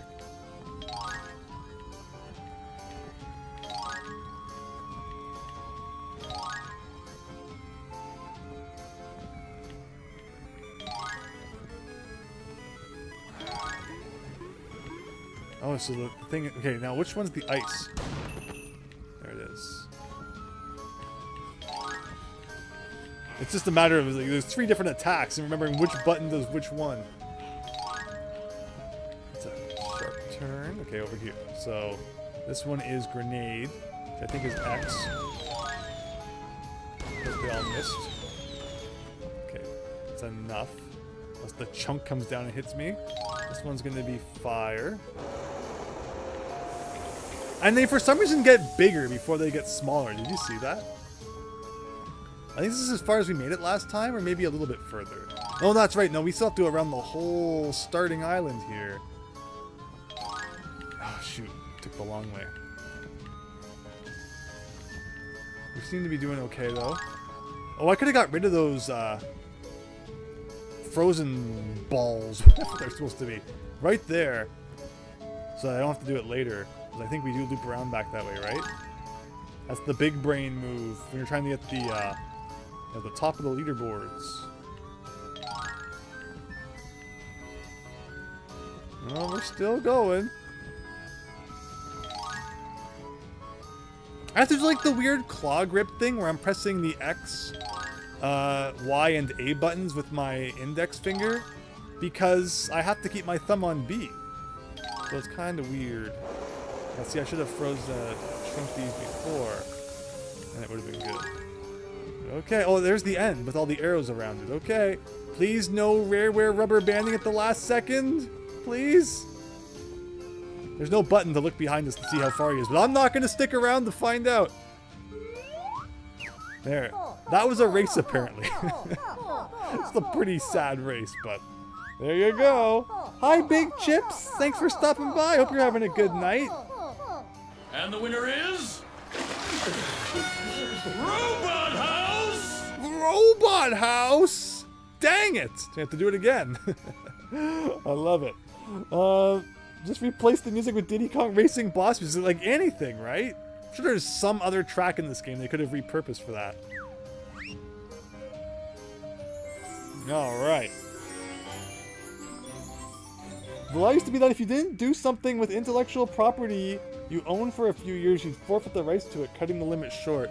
I mean, I feel like it's really kind of messed with creativity. Like, it's just why we're in such a creativity crisis. Everything feels the same because, you know, companies like Disney, they became big because they were able to use all those things that were free domain and, you know, kind of reinvent it.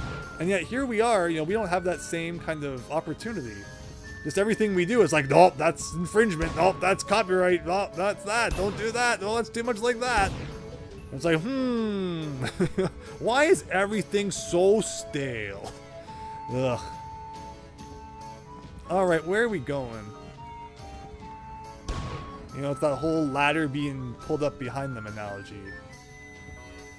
But okay.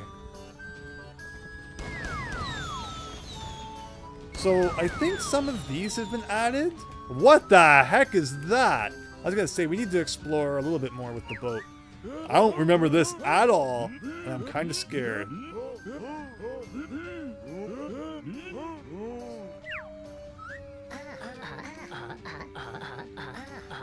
There's a little low orbit, though. I guess it's supposed to be like rocks? Well, I hope things get better, Big Chips. What do I think about the new Nintendo Switch? Yeah, I think we really need to see more. It's such a weird drop that they just did with this trailer because like a week ago now, some other company got their hands on like a tech demo or something, and Nintendo was playing all defense, like, nope, that's not the real thing. And yet I think what they released is pretty much what we saw already, so it was actually the real thing, or at least very close to it. I need to see more. I need to, you know more about the games, know more what about it, you know, what it can do that the original Switch can't do, and then I'll certainly be more in the position to do that.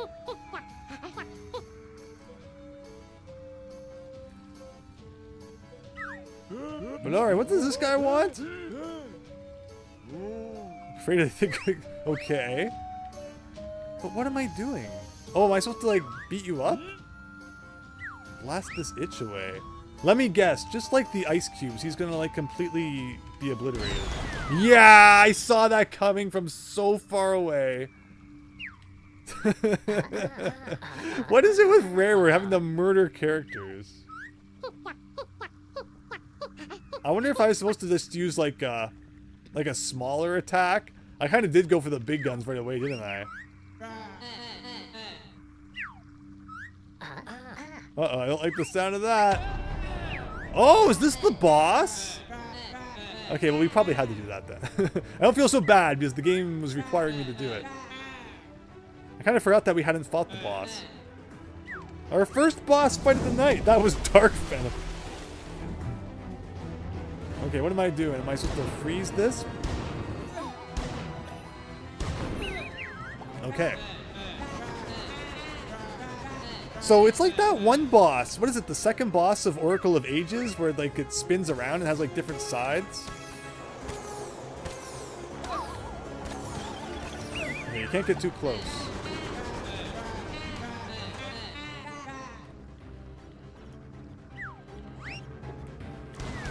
And each one seems to have its own weakness. My meteor. Do I have to like dodge?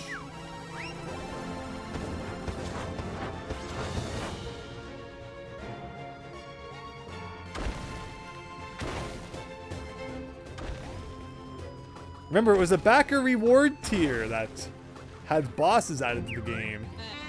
Definitely go check out the what's it called? The Kickstarter page for yourself. There's even like a tech demo they show. So it shows that they had some stuff done before the Kickstarter even began.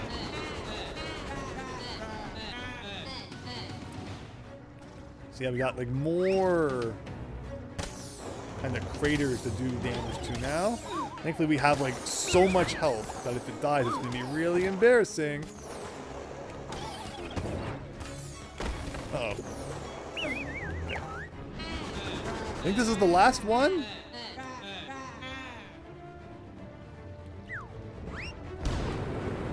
Ooh.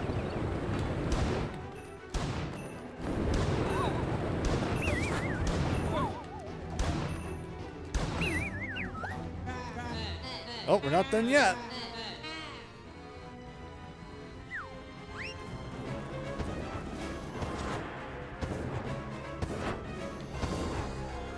So there is going to be a reward that comes along, probably in February.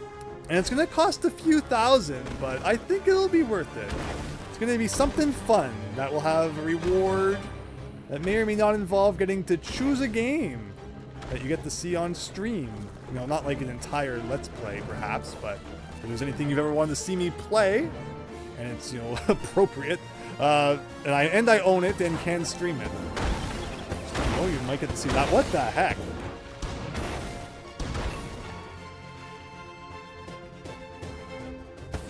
What am I supposed to be doing here? See, it's shooting fire, which is like, am I supposed to use ice for that one? Or am I supposed to use grenades? Because that's, you know, what blows things up typically.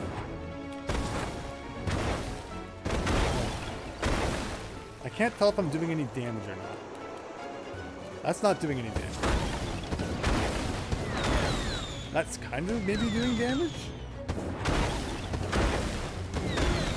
Like, is that doing damage or not? Another boss defeated by the cruel space pirates, and they call you the heroes. Great Balls of Fire is a Super Time Brother. Not a very good game. Pac-Man. Yes, Big Chips. Those are cool platformers. I agree. They were both on the Wii U, as well as you know, other consoles of that generation. And yes, they are some pretty neat platformers. All right, I think we got 3 to go. 3 more jiggies, and we're done. So we know about that one with the cage and the button. What else do we know?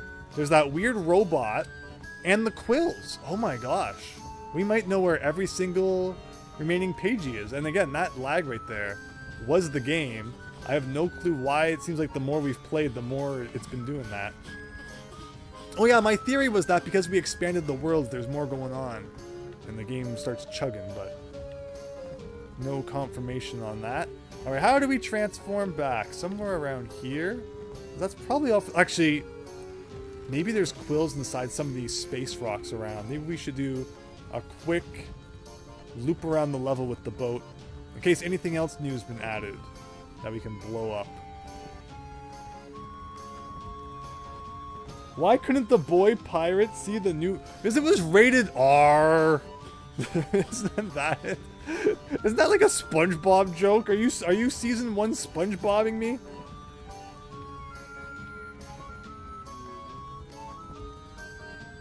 Thank you, Christian. If you're looking for a game to stream / play, you should play Super Paper Mario. Yeah, I like Super Paper Mario. It's a long one though. But it's always fun for sure. And like I said, you know, if people want to see me stream things, like again, not like entire Let's Plays, people. I got pizza. What? Fennec wants the pizza story? And that's a clip you just heard right there from the Super Mario Brothers Super Show, when they have to make a pizza pie to save Mario, who I forget, I think for some reason has been hypnotized or he's asleep or something. And only pizza can save him. I know that feel. But okay.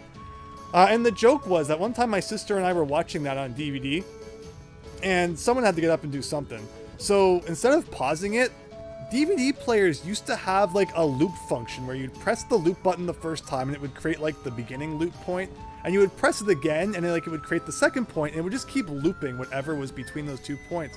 So instead of pausing it, I just randomly decided to press the loop buttons, and it played that I got pizza probably a couple hundred times before we finally stopped it. So when I'm trying to fall asleep, I still sometimes hear that guy go, I got pizza. But anyway, that's not the pizza story we're all here to listen to. The pizza tale. You didn't see that coming, Fennec. See, I had to add something for that one. Couldn't leave it the only one without a special audio clip. But yeah, the true pizza tale takes us back to a magical time when Pizza Hut had a buffet. And, you know, in the US, you're probably still fortunate to have Pizza Huts that have that. Buffets kind of all died after a certain crazy event that happened here in Canada, and never came back. Pizza Huts are all now just like, you know, small individual stores where like they barely have any seating now. They're all called Pizza Huts Express, where you go in, you just take your pizza and leave. They don't really want you sitting around, where maybe you're lucky and where you are, you still have a real Pizza Hut. But I think overall, you know, the experience of going in, sitting down, buying pizza, growing up, that was so great. Getting together with family, going down to the local Pizza Hut. I don't think anyone does that anymore, but those were the days. But this is a different Pizza Hut tale, one of high school times, where after exams, a friend and I went over and had some pizza at the old buffet when it still existed. And man, I was hungry after, I think it was like an English essay or an English exam. Was that the last one that day? It might have been. I got kind of an English field there. Of course, that's one of those courses I got taken every year of high school. But yeah, so after the exam, we went to the Pizza buffet, and I was just loading up that plate with all that pizza. When the waitress came by, she's like, "Oh man, you took a lot of pizza there." And I was like, "Oh, well, now that I've been called out for it, you know, thanks a lot. Now I really got to eat all this, or I'm gonna feel like a really silly person." And wouldn't you know, I got down to like half a slice left. I was like, "Oh man, I'm just so full." And you know, looking back at it, it's like, how could I not have finished half a slice? Like, was I really going to explode had I eaten half a slice more of pizza? But whatever, my uneducated grade 9 brain, I think it was, decided in a master plan. Oh! That was really lucky. Yeah, that's right. I forgot about the Jinjo. So that leaves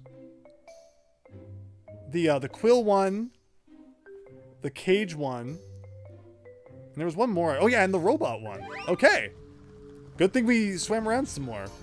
So I decided I was going to stick that half piece of pizza into my pocket and dispose of it in the restroom, as not to have the plate then taken by the waitress and be eternally shamed for, wasting food that could have gone to someone who needed it more.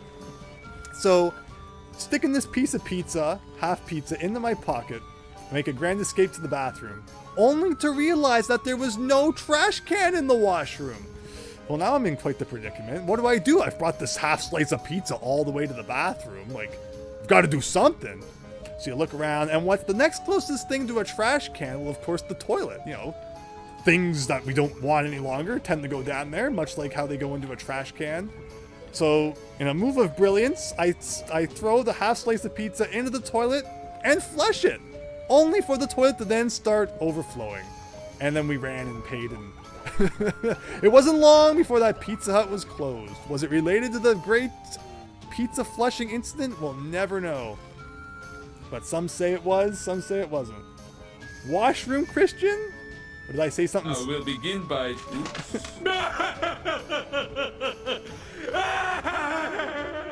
You see that jerk? He dropped his nose. It's true. It's true. A true story. Oh boy. Funny times those days were. Okay, I'm trying to freaking transform back into a lizard and a bat.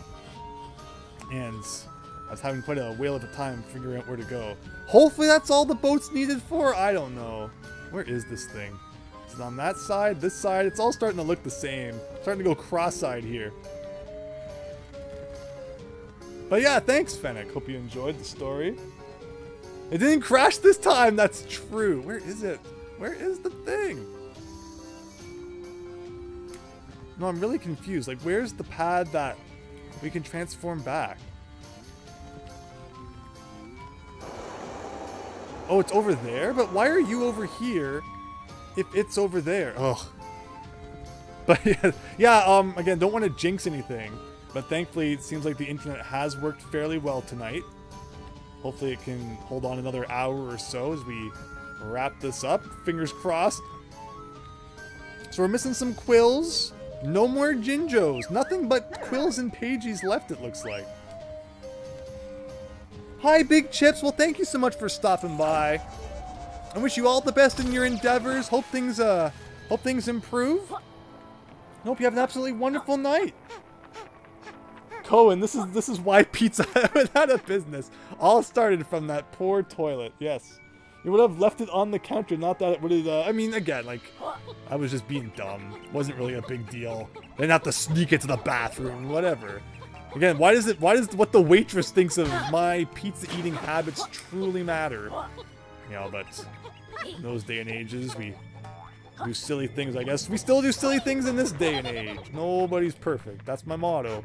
Okay, so we are missing 13 quills, 3 Pagies, and nothing else to have 100%, aside from beating the final boss. 110 or 1,010 quills. What a weird number. But okay, so here's robots. Do you see a battery anywhere that we can then stand on this electricity symbol? How can we get an electric charge running through our veins? You're welcome, Big Chips. Have a great night. What a whale of a time. Yes.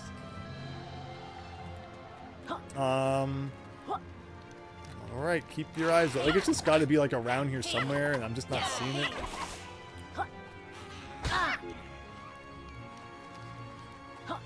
I don't think it's over here at all. We just gotta check behind like all the little rocks and stuff.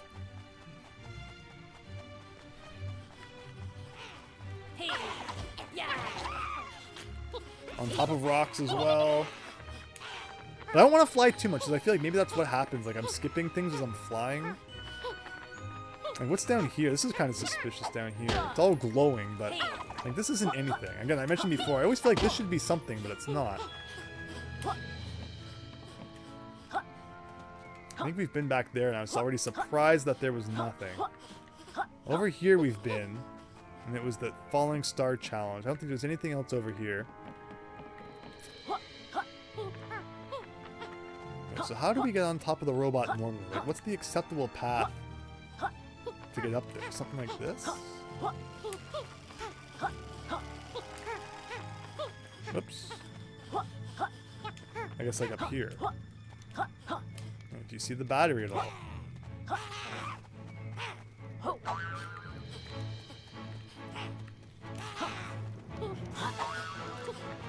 One more hit and I think I'm dead, so just I'm sure I'll find the battery and then I'm dead. Like this, you know, glowing section's kind of suspicious. Was there anything over here? It's kind of weird. Am I streaming on Saturday? Stay tuned. I know you're in the Discord server now. I'm thinking there probably will be. It depended on if the internet was any better, which it's good to see it is.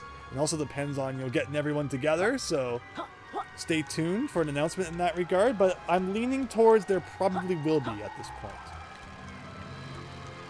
Okay, okay. Like, we got a spinning gear.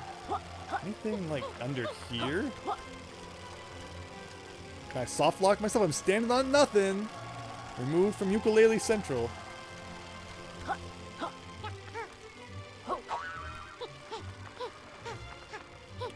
Like, I'm just not seeing what it wants from me. Like, we could try and go back and get the other battery that we found before, but... Like, what about this? This is... Oh, see, oh, here's a Pagie. Inside ice. Like, I see fire down there. Wasn't it mentioned that, like, you can turn into fire somehow? I thought we did that once, and, like, I never got it to work again. Like, what's with this? Oh! I thought we tried that earlier. It didn't work. Well, it decided to work now. Can I just, like, burn this? Is fire enough to activate the electricity thing? No. Alright, so why do I need fire then? If it gives us fire, I assume it means we need it. Maybe if I had tried the tongue while I was in the embodiment of fire.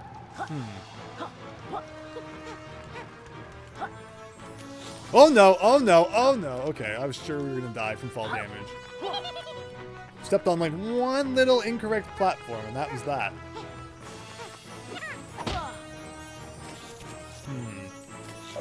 That's definitely a Pagie in there. Super Tom Mother, yeah, thank you. Glad to hear that. Hopefully next week. Yeah, no issues with Galaxy 2.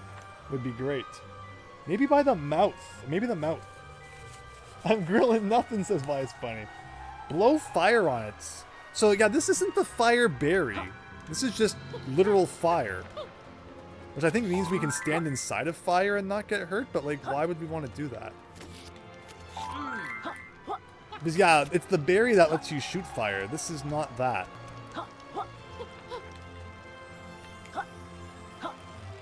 Can I like lick this to get electricity? I'm missing... Oh, what about this? It's like weird claw hand going on here. So one hand is a claw. The other hand up there has the Pagie on it. You see anything? I'm missing. What about around back? When you're looking for a battery on a robot, it's usually in the back.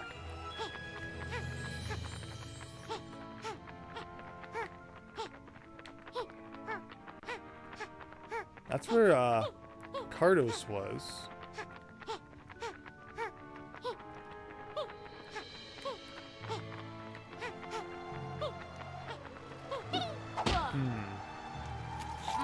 Is the fire just a red herring then? You can't have fire and then like an ice right here and they not be related. What about a ground pound while you're made of fire? No. What else can you do? Like, it's got to be related to the electricity because the electricity is connected to the arm with the fire. So there's got to be a connection there that we're just not seeing.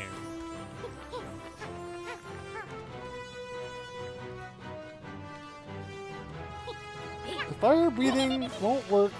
Try a spin attack while you're hot. That's a great idea. Okay, we'll try that.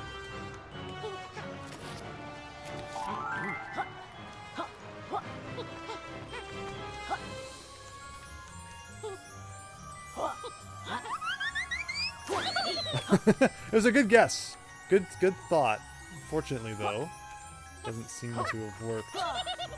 Like, anywhere else close enough that there could be a battery hiding. Have we explored everywhere?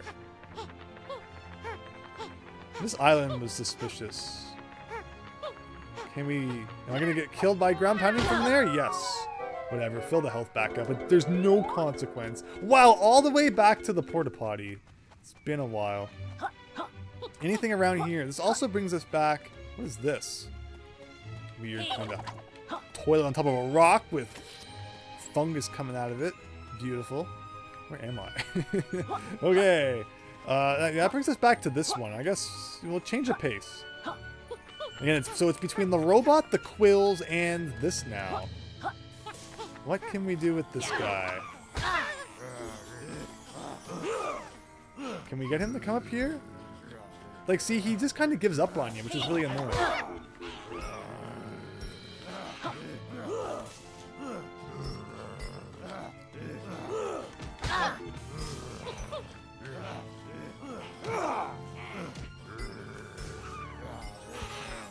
Did the ball come out when he did that?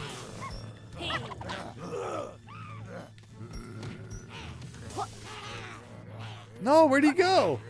If this is like you have to use this guy to lure the ball all the way to the other side, that's gonna be so annoying.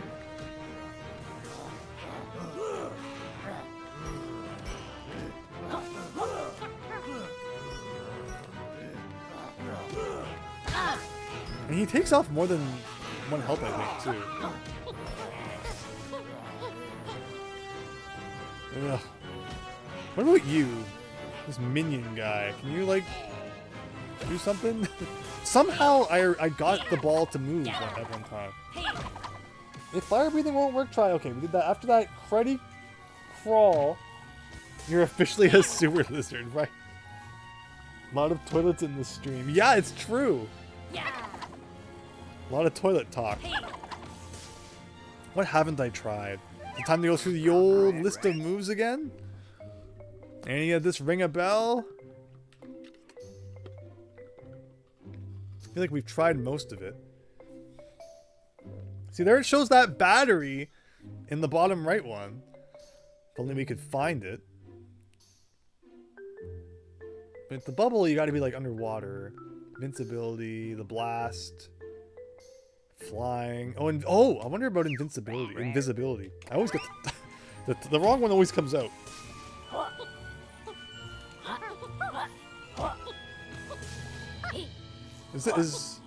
Well, I'm shocked that there's no move assigned to ZRA. That's LRA or LZA.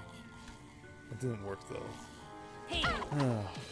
Somehow the first time we got the ball off of the thing. I wonder if I can just knock him onto the switch, honestly. Like, there's got to be a way to do that. There's got to be a way. Okay, fine. I don't care. There's no consequence. It makes you wonder why there were lives in Banjo-Kazooie. Because it didn't really matter. Just dying once reset all of your notes anyway. I wonder if maybe at one time it would have been find all of the notes without game overing. Or like leaving the level. And then they thought that was too easy, so they changed it to one life. That could make some sense. And they just got rid of lives in the second game.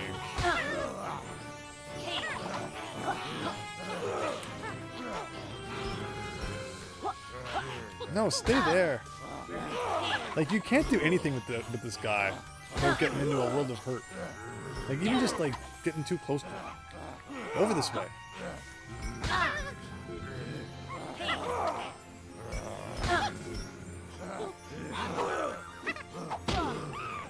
Like, see that, but into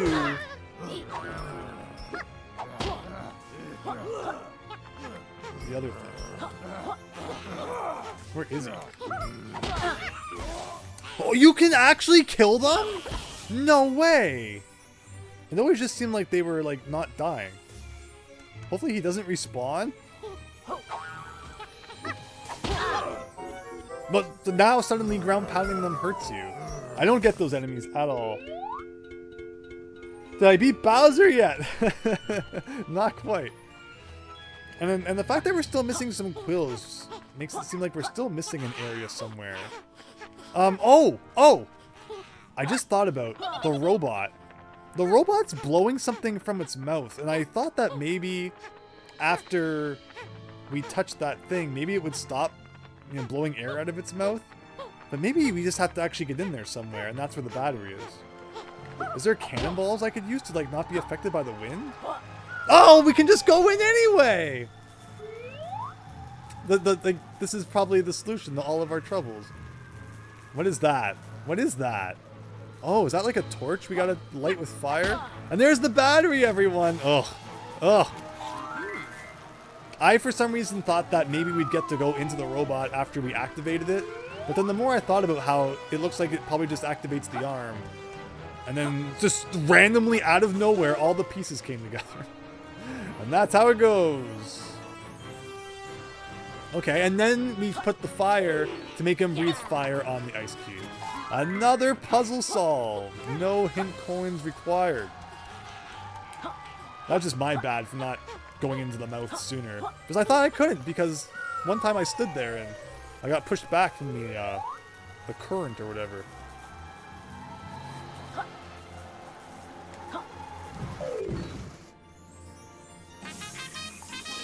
There we go. Alright, we're down to 2. Now, see, part of the problem is, though, I was hoping that some of the quills would be in here. Now I have no clue where the remaining quills are.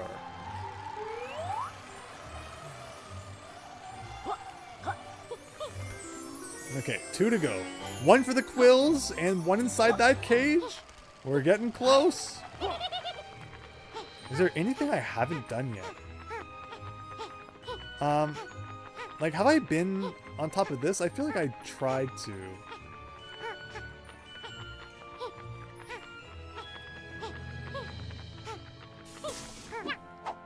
Like, maybe I'm missing a plant somewhere. Is there, like, something I can use? No, no, no, no! What am I even touching? Bunch of nothing.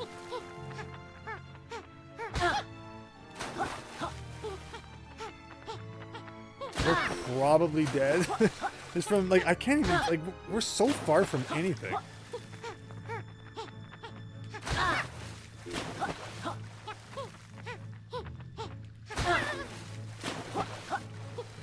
Can you stand on this slanted disc, or will I just slide off? That's the question. Wow, you can. And that's one thing I've always hated too. It happens in Banjo-Kazooie sometimes too. It's like one slanted platform you'll be required to use Talon Trot on, and like another platform with the same angle you don't have to use it on. Like, there's never any consistency in that regard. So I'm wondering if I'm missing like a power-up somewhere or something. Let's have a look. A closer look. We've got to be missing something. Because what we're doing doesn't seem to be working. Is that a fire plant over here? No. It's just flowers that look the same color as a fire plant. Go down there.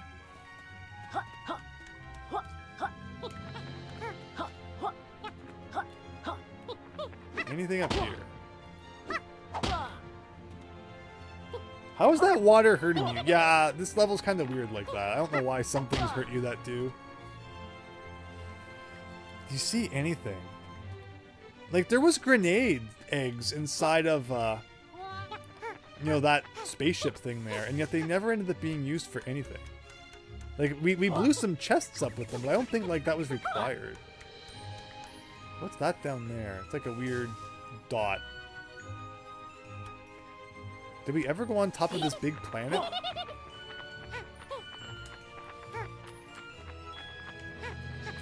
Nothing up here. I'm talking bigger.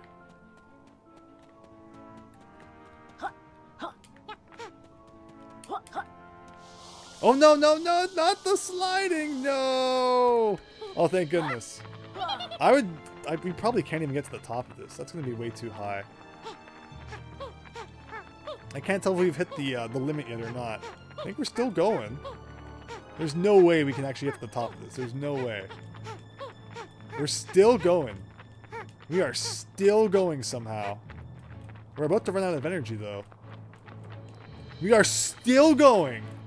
I cannot believe... What? What? No! No!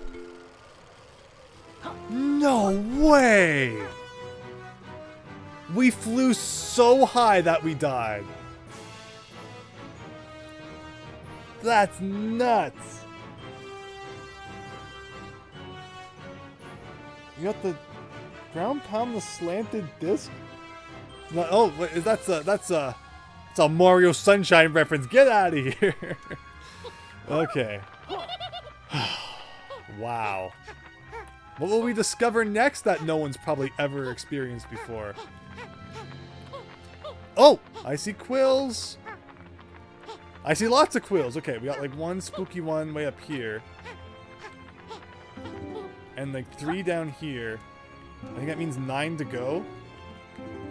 Where the heck are we missing 9? Flew too close to the sun. Exactly.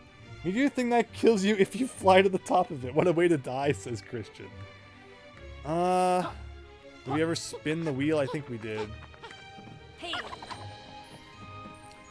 Like, there's so many like weird crevices in that meteor that, you know, you're tempted to kind of check the whole thing around in case there's something hidden in like one of them. Yeah, that makes me worried though, that we're just missing the quills somewhere. There might not actually be like an area we haven't gone into. It's just a matter of like, somewhere in the world we're still missing 9 of them. They could be literally anywhere. Enjoy. This is where we did the old Shovel Knight quest. Oh! Like, I'm sure that we came over here. Yeah, we definitely came over here in the last time we were here. And there was, like, no quills. So why do they add quills here after expanding the world? If this area was already here before we expanded it, it's kind of weird. Okay, so this might be enough to do it? Maybe. Problem is there's probably some behind this rock, which means we're gonna have to go get the boat again. Unless there's just magically like 4 more somewhere. We might have to go get the boat. One more time! But yeah, that's silly that, you know, this area was here. We've done this puzzle, and yet, for some reason, they add quills to it later on. Alright! Boat round 2, here we go! Thankfully, I think the boat's like right here, so it's not too bad.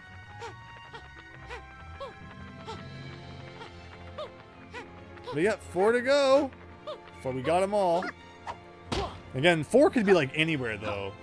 I'm not holding high hopes for this. I think they're probably still somewhere else that we missed. But we have to check. Yooka-Laylee is much better than Super Mario Sunshine. That's the worst 3D Mario ever.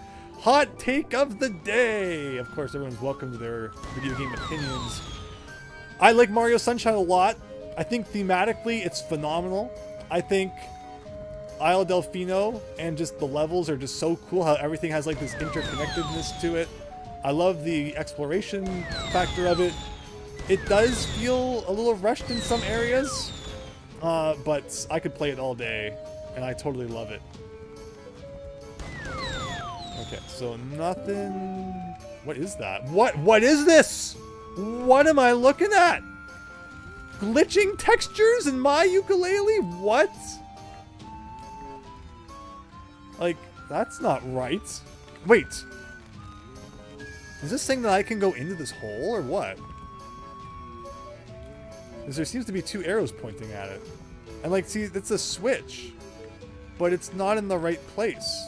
It's wrong. Okay. Oh boy. Any quills in there now? Okay, so yeah, my guess was that there weren't going to be any more quills here. And I'm getting the feeling I was right about that. But we still got to break everything just in case. I got a quill? I did. Win. Win! Unplayable. This is why we need a Switch too. Maybe you need to blow up all the cracked balls. Yeah, you're so right though, David Ray. I did get a quill, but from where? Was it behind one of these? Thank you for pointing that out. What if it was a glitch? What if now I'm going to get more than the maximum number of quills? And like that will break the game somehow. What game was that where like if you go over the maximum of something, you get soft lock because the game looks for the maximum and not like if you have like enough? Like it looks for exactly what it thinks the maximum's supposed to be. So you soft block yourself if you get too many of something. I know I've had that experience on the NES multiple times. My brain is melting though, so unfortunately they're all skipping my mind right now. Yeah, okay. Where did I get a quill though? I don't understand. Again, that's still broken. Like, that's so weird. Makes me want to come back and see, like, what happens if we go into the black void there. But okay. I guess we got one more somehow. That still leaves 3 left. Again, they could be inside these rocks, so I guess we'll go on a grand adventure. Breaking every rock, even if we think we don't have to, because clearly quills can show up in places that they weren't before. Even in places that we've explored before. Fun all around. What about behind this island? I know I checked behind this island last time, but I'm not going to miss up an opportunity to do it again. If things have been added in this area. Well, I blew up one of the rock things. Well, then how come none of the other rocks had quills? Like, that's odd. On NES, extra lives sometimes loop back to 0. Yeah, Mario 1 is famous for that. And even, I can't believe that's like not something they would have even fixed in Mario 2J. Like, it's just so strange. They fixed it for the Nintendo World Championships, where like 99 is displayed correctly. But yeah, it's just so strange they would be so lazy in that regard. Koopa Shell staircase trick usually does it. Yeah. For sure. Alright, should we go over towards our favorite meteor of death? I don't think we've ever really been behind it. Will that be as deadly as going above it? I can't even tell if I'm moving. Like, there's not really even a water texture. Like, you're just on top of nothing. Alright, it looks like you can kind of go behind it, maybe. I can't tell if I've hit an invisible wall or not. We seem to still be... The camera keeps correcting itself, so it's kind of annoying. But it seems like we're still making progress. Just how far can you go?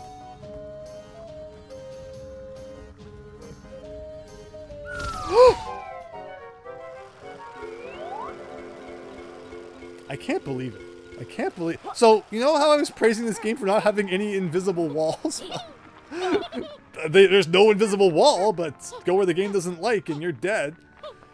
You don't think there's anything there? I'd tend to agree. It looks like there could have been, though. Like, can you blame me in a game that's all about exploring for trying to explore? Is that such a crime? Amazing, Christian. Absolutely. And this is where we began. See any quills around here? Who needs invisible walls when you have death planes? Seems to be the case. Like, I know we went inside the boat. I'm pretty sure we found them all inside the boat. I'm not going to go back inside there just yet. Man, we could have even missed them, like, inside somewhere, too. There's no guarantee they're just on the overworld map. Like, did I ever break that rock? Okay, I can break that rock with grenades. That's what I'm going to do. Instead of going back and getting the freaking boat again. First, I'm going to let my energy come back. Did we go in there? Like, what is... Oh, yeah, that's that weird one. Okay, so over here.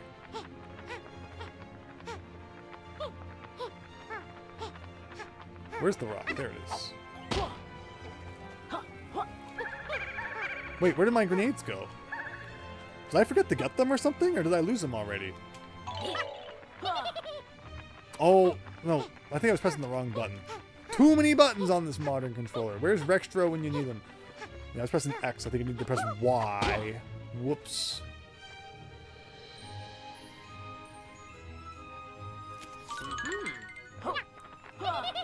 But yeah, that's just like a really suspicious rock. So we gotta check it out. If all 3 quills are under it, I will just be so happy. Because I'm getting a little worried that we're like never gonna find them. What? Oh, it breaks with fire because it's a blue one. Ugh. There could be 3 quills under it. There really could. There's enough room under that rock for 3 quills that we better check it out. Where's my boat?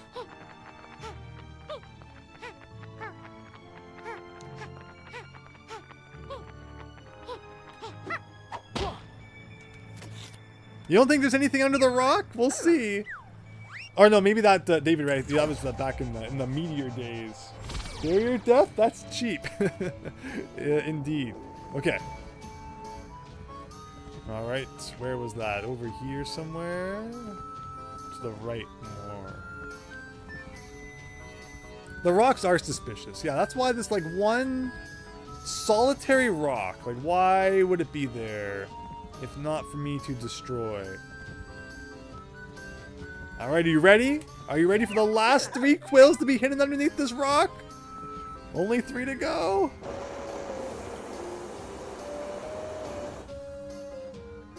Wow. Amazing. Unfortunately not. But were there any other rocks we didn't destroy? Like, why is it there then? Why? How dare you explore in this exploratory game? Wow, look! It's freaking nothing! Keep your eyes peeled though, you might still see them somewhere. Even when we're just kind of sailing around. Underneath a platform or something. What about like behind this ring? If you ever go behind the ring, is that going to be death behind this ring?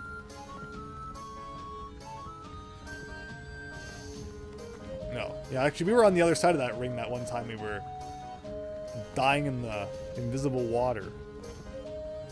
We're so close to being able to go fight the final boss, everybody. 3 quills and a page, no, and 2 pages, because one of them is from quills, right? Yes. So, we're so close. I should probably go back to the first island. Because if things have been added to the other island that we explored last time, maybe the starting island also had new stuff added to it. Which we didn't really look at, because in the last time we were here, you know, we went there, and I never thought there'd be a reason to go back, but if things can just arbitrarily be added wherever... What is this weird orb? Was there ever anything on this? Welcome to Emptyville, the world's most boring amusement park. I mean, this level was fun until... Oh, that's the golf place. You know, until we got down to the wire. This is the start over here, I think.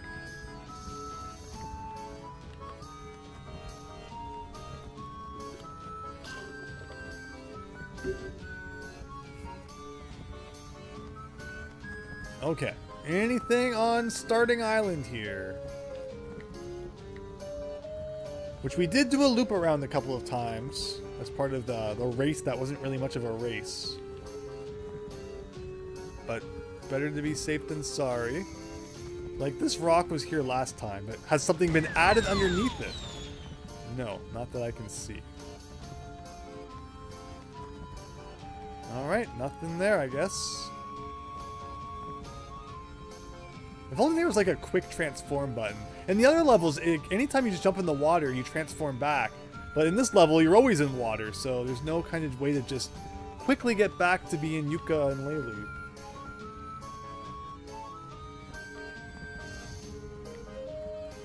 So we gotta go all the way around. They didn't have to put it in like the most annoying spot. I didn't forget any rocks in there, did I? Right now we're going to go explore that glitched switch and see what that holds. Hopefully if the game like soft locks, it's been saving my progress. It's not like Nintendo Switch on online apps where it only actually saves after you quit the app. Fingers crossed. But I'm curious what will happen. If the game soft locked at this point and we lost everything, we would probably not finish tonight. So let's hope that doesn't happen.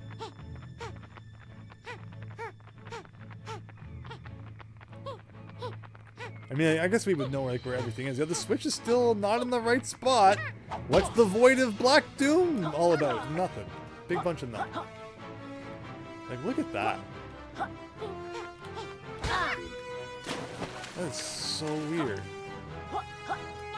I think it reconnected. Please tell me it did.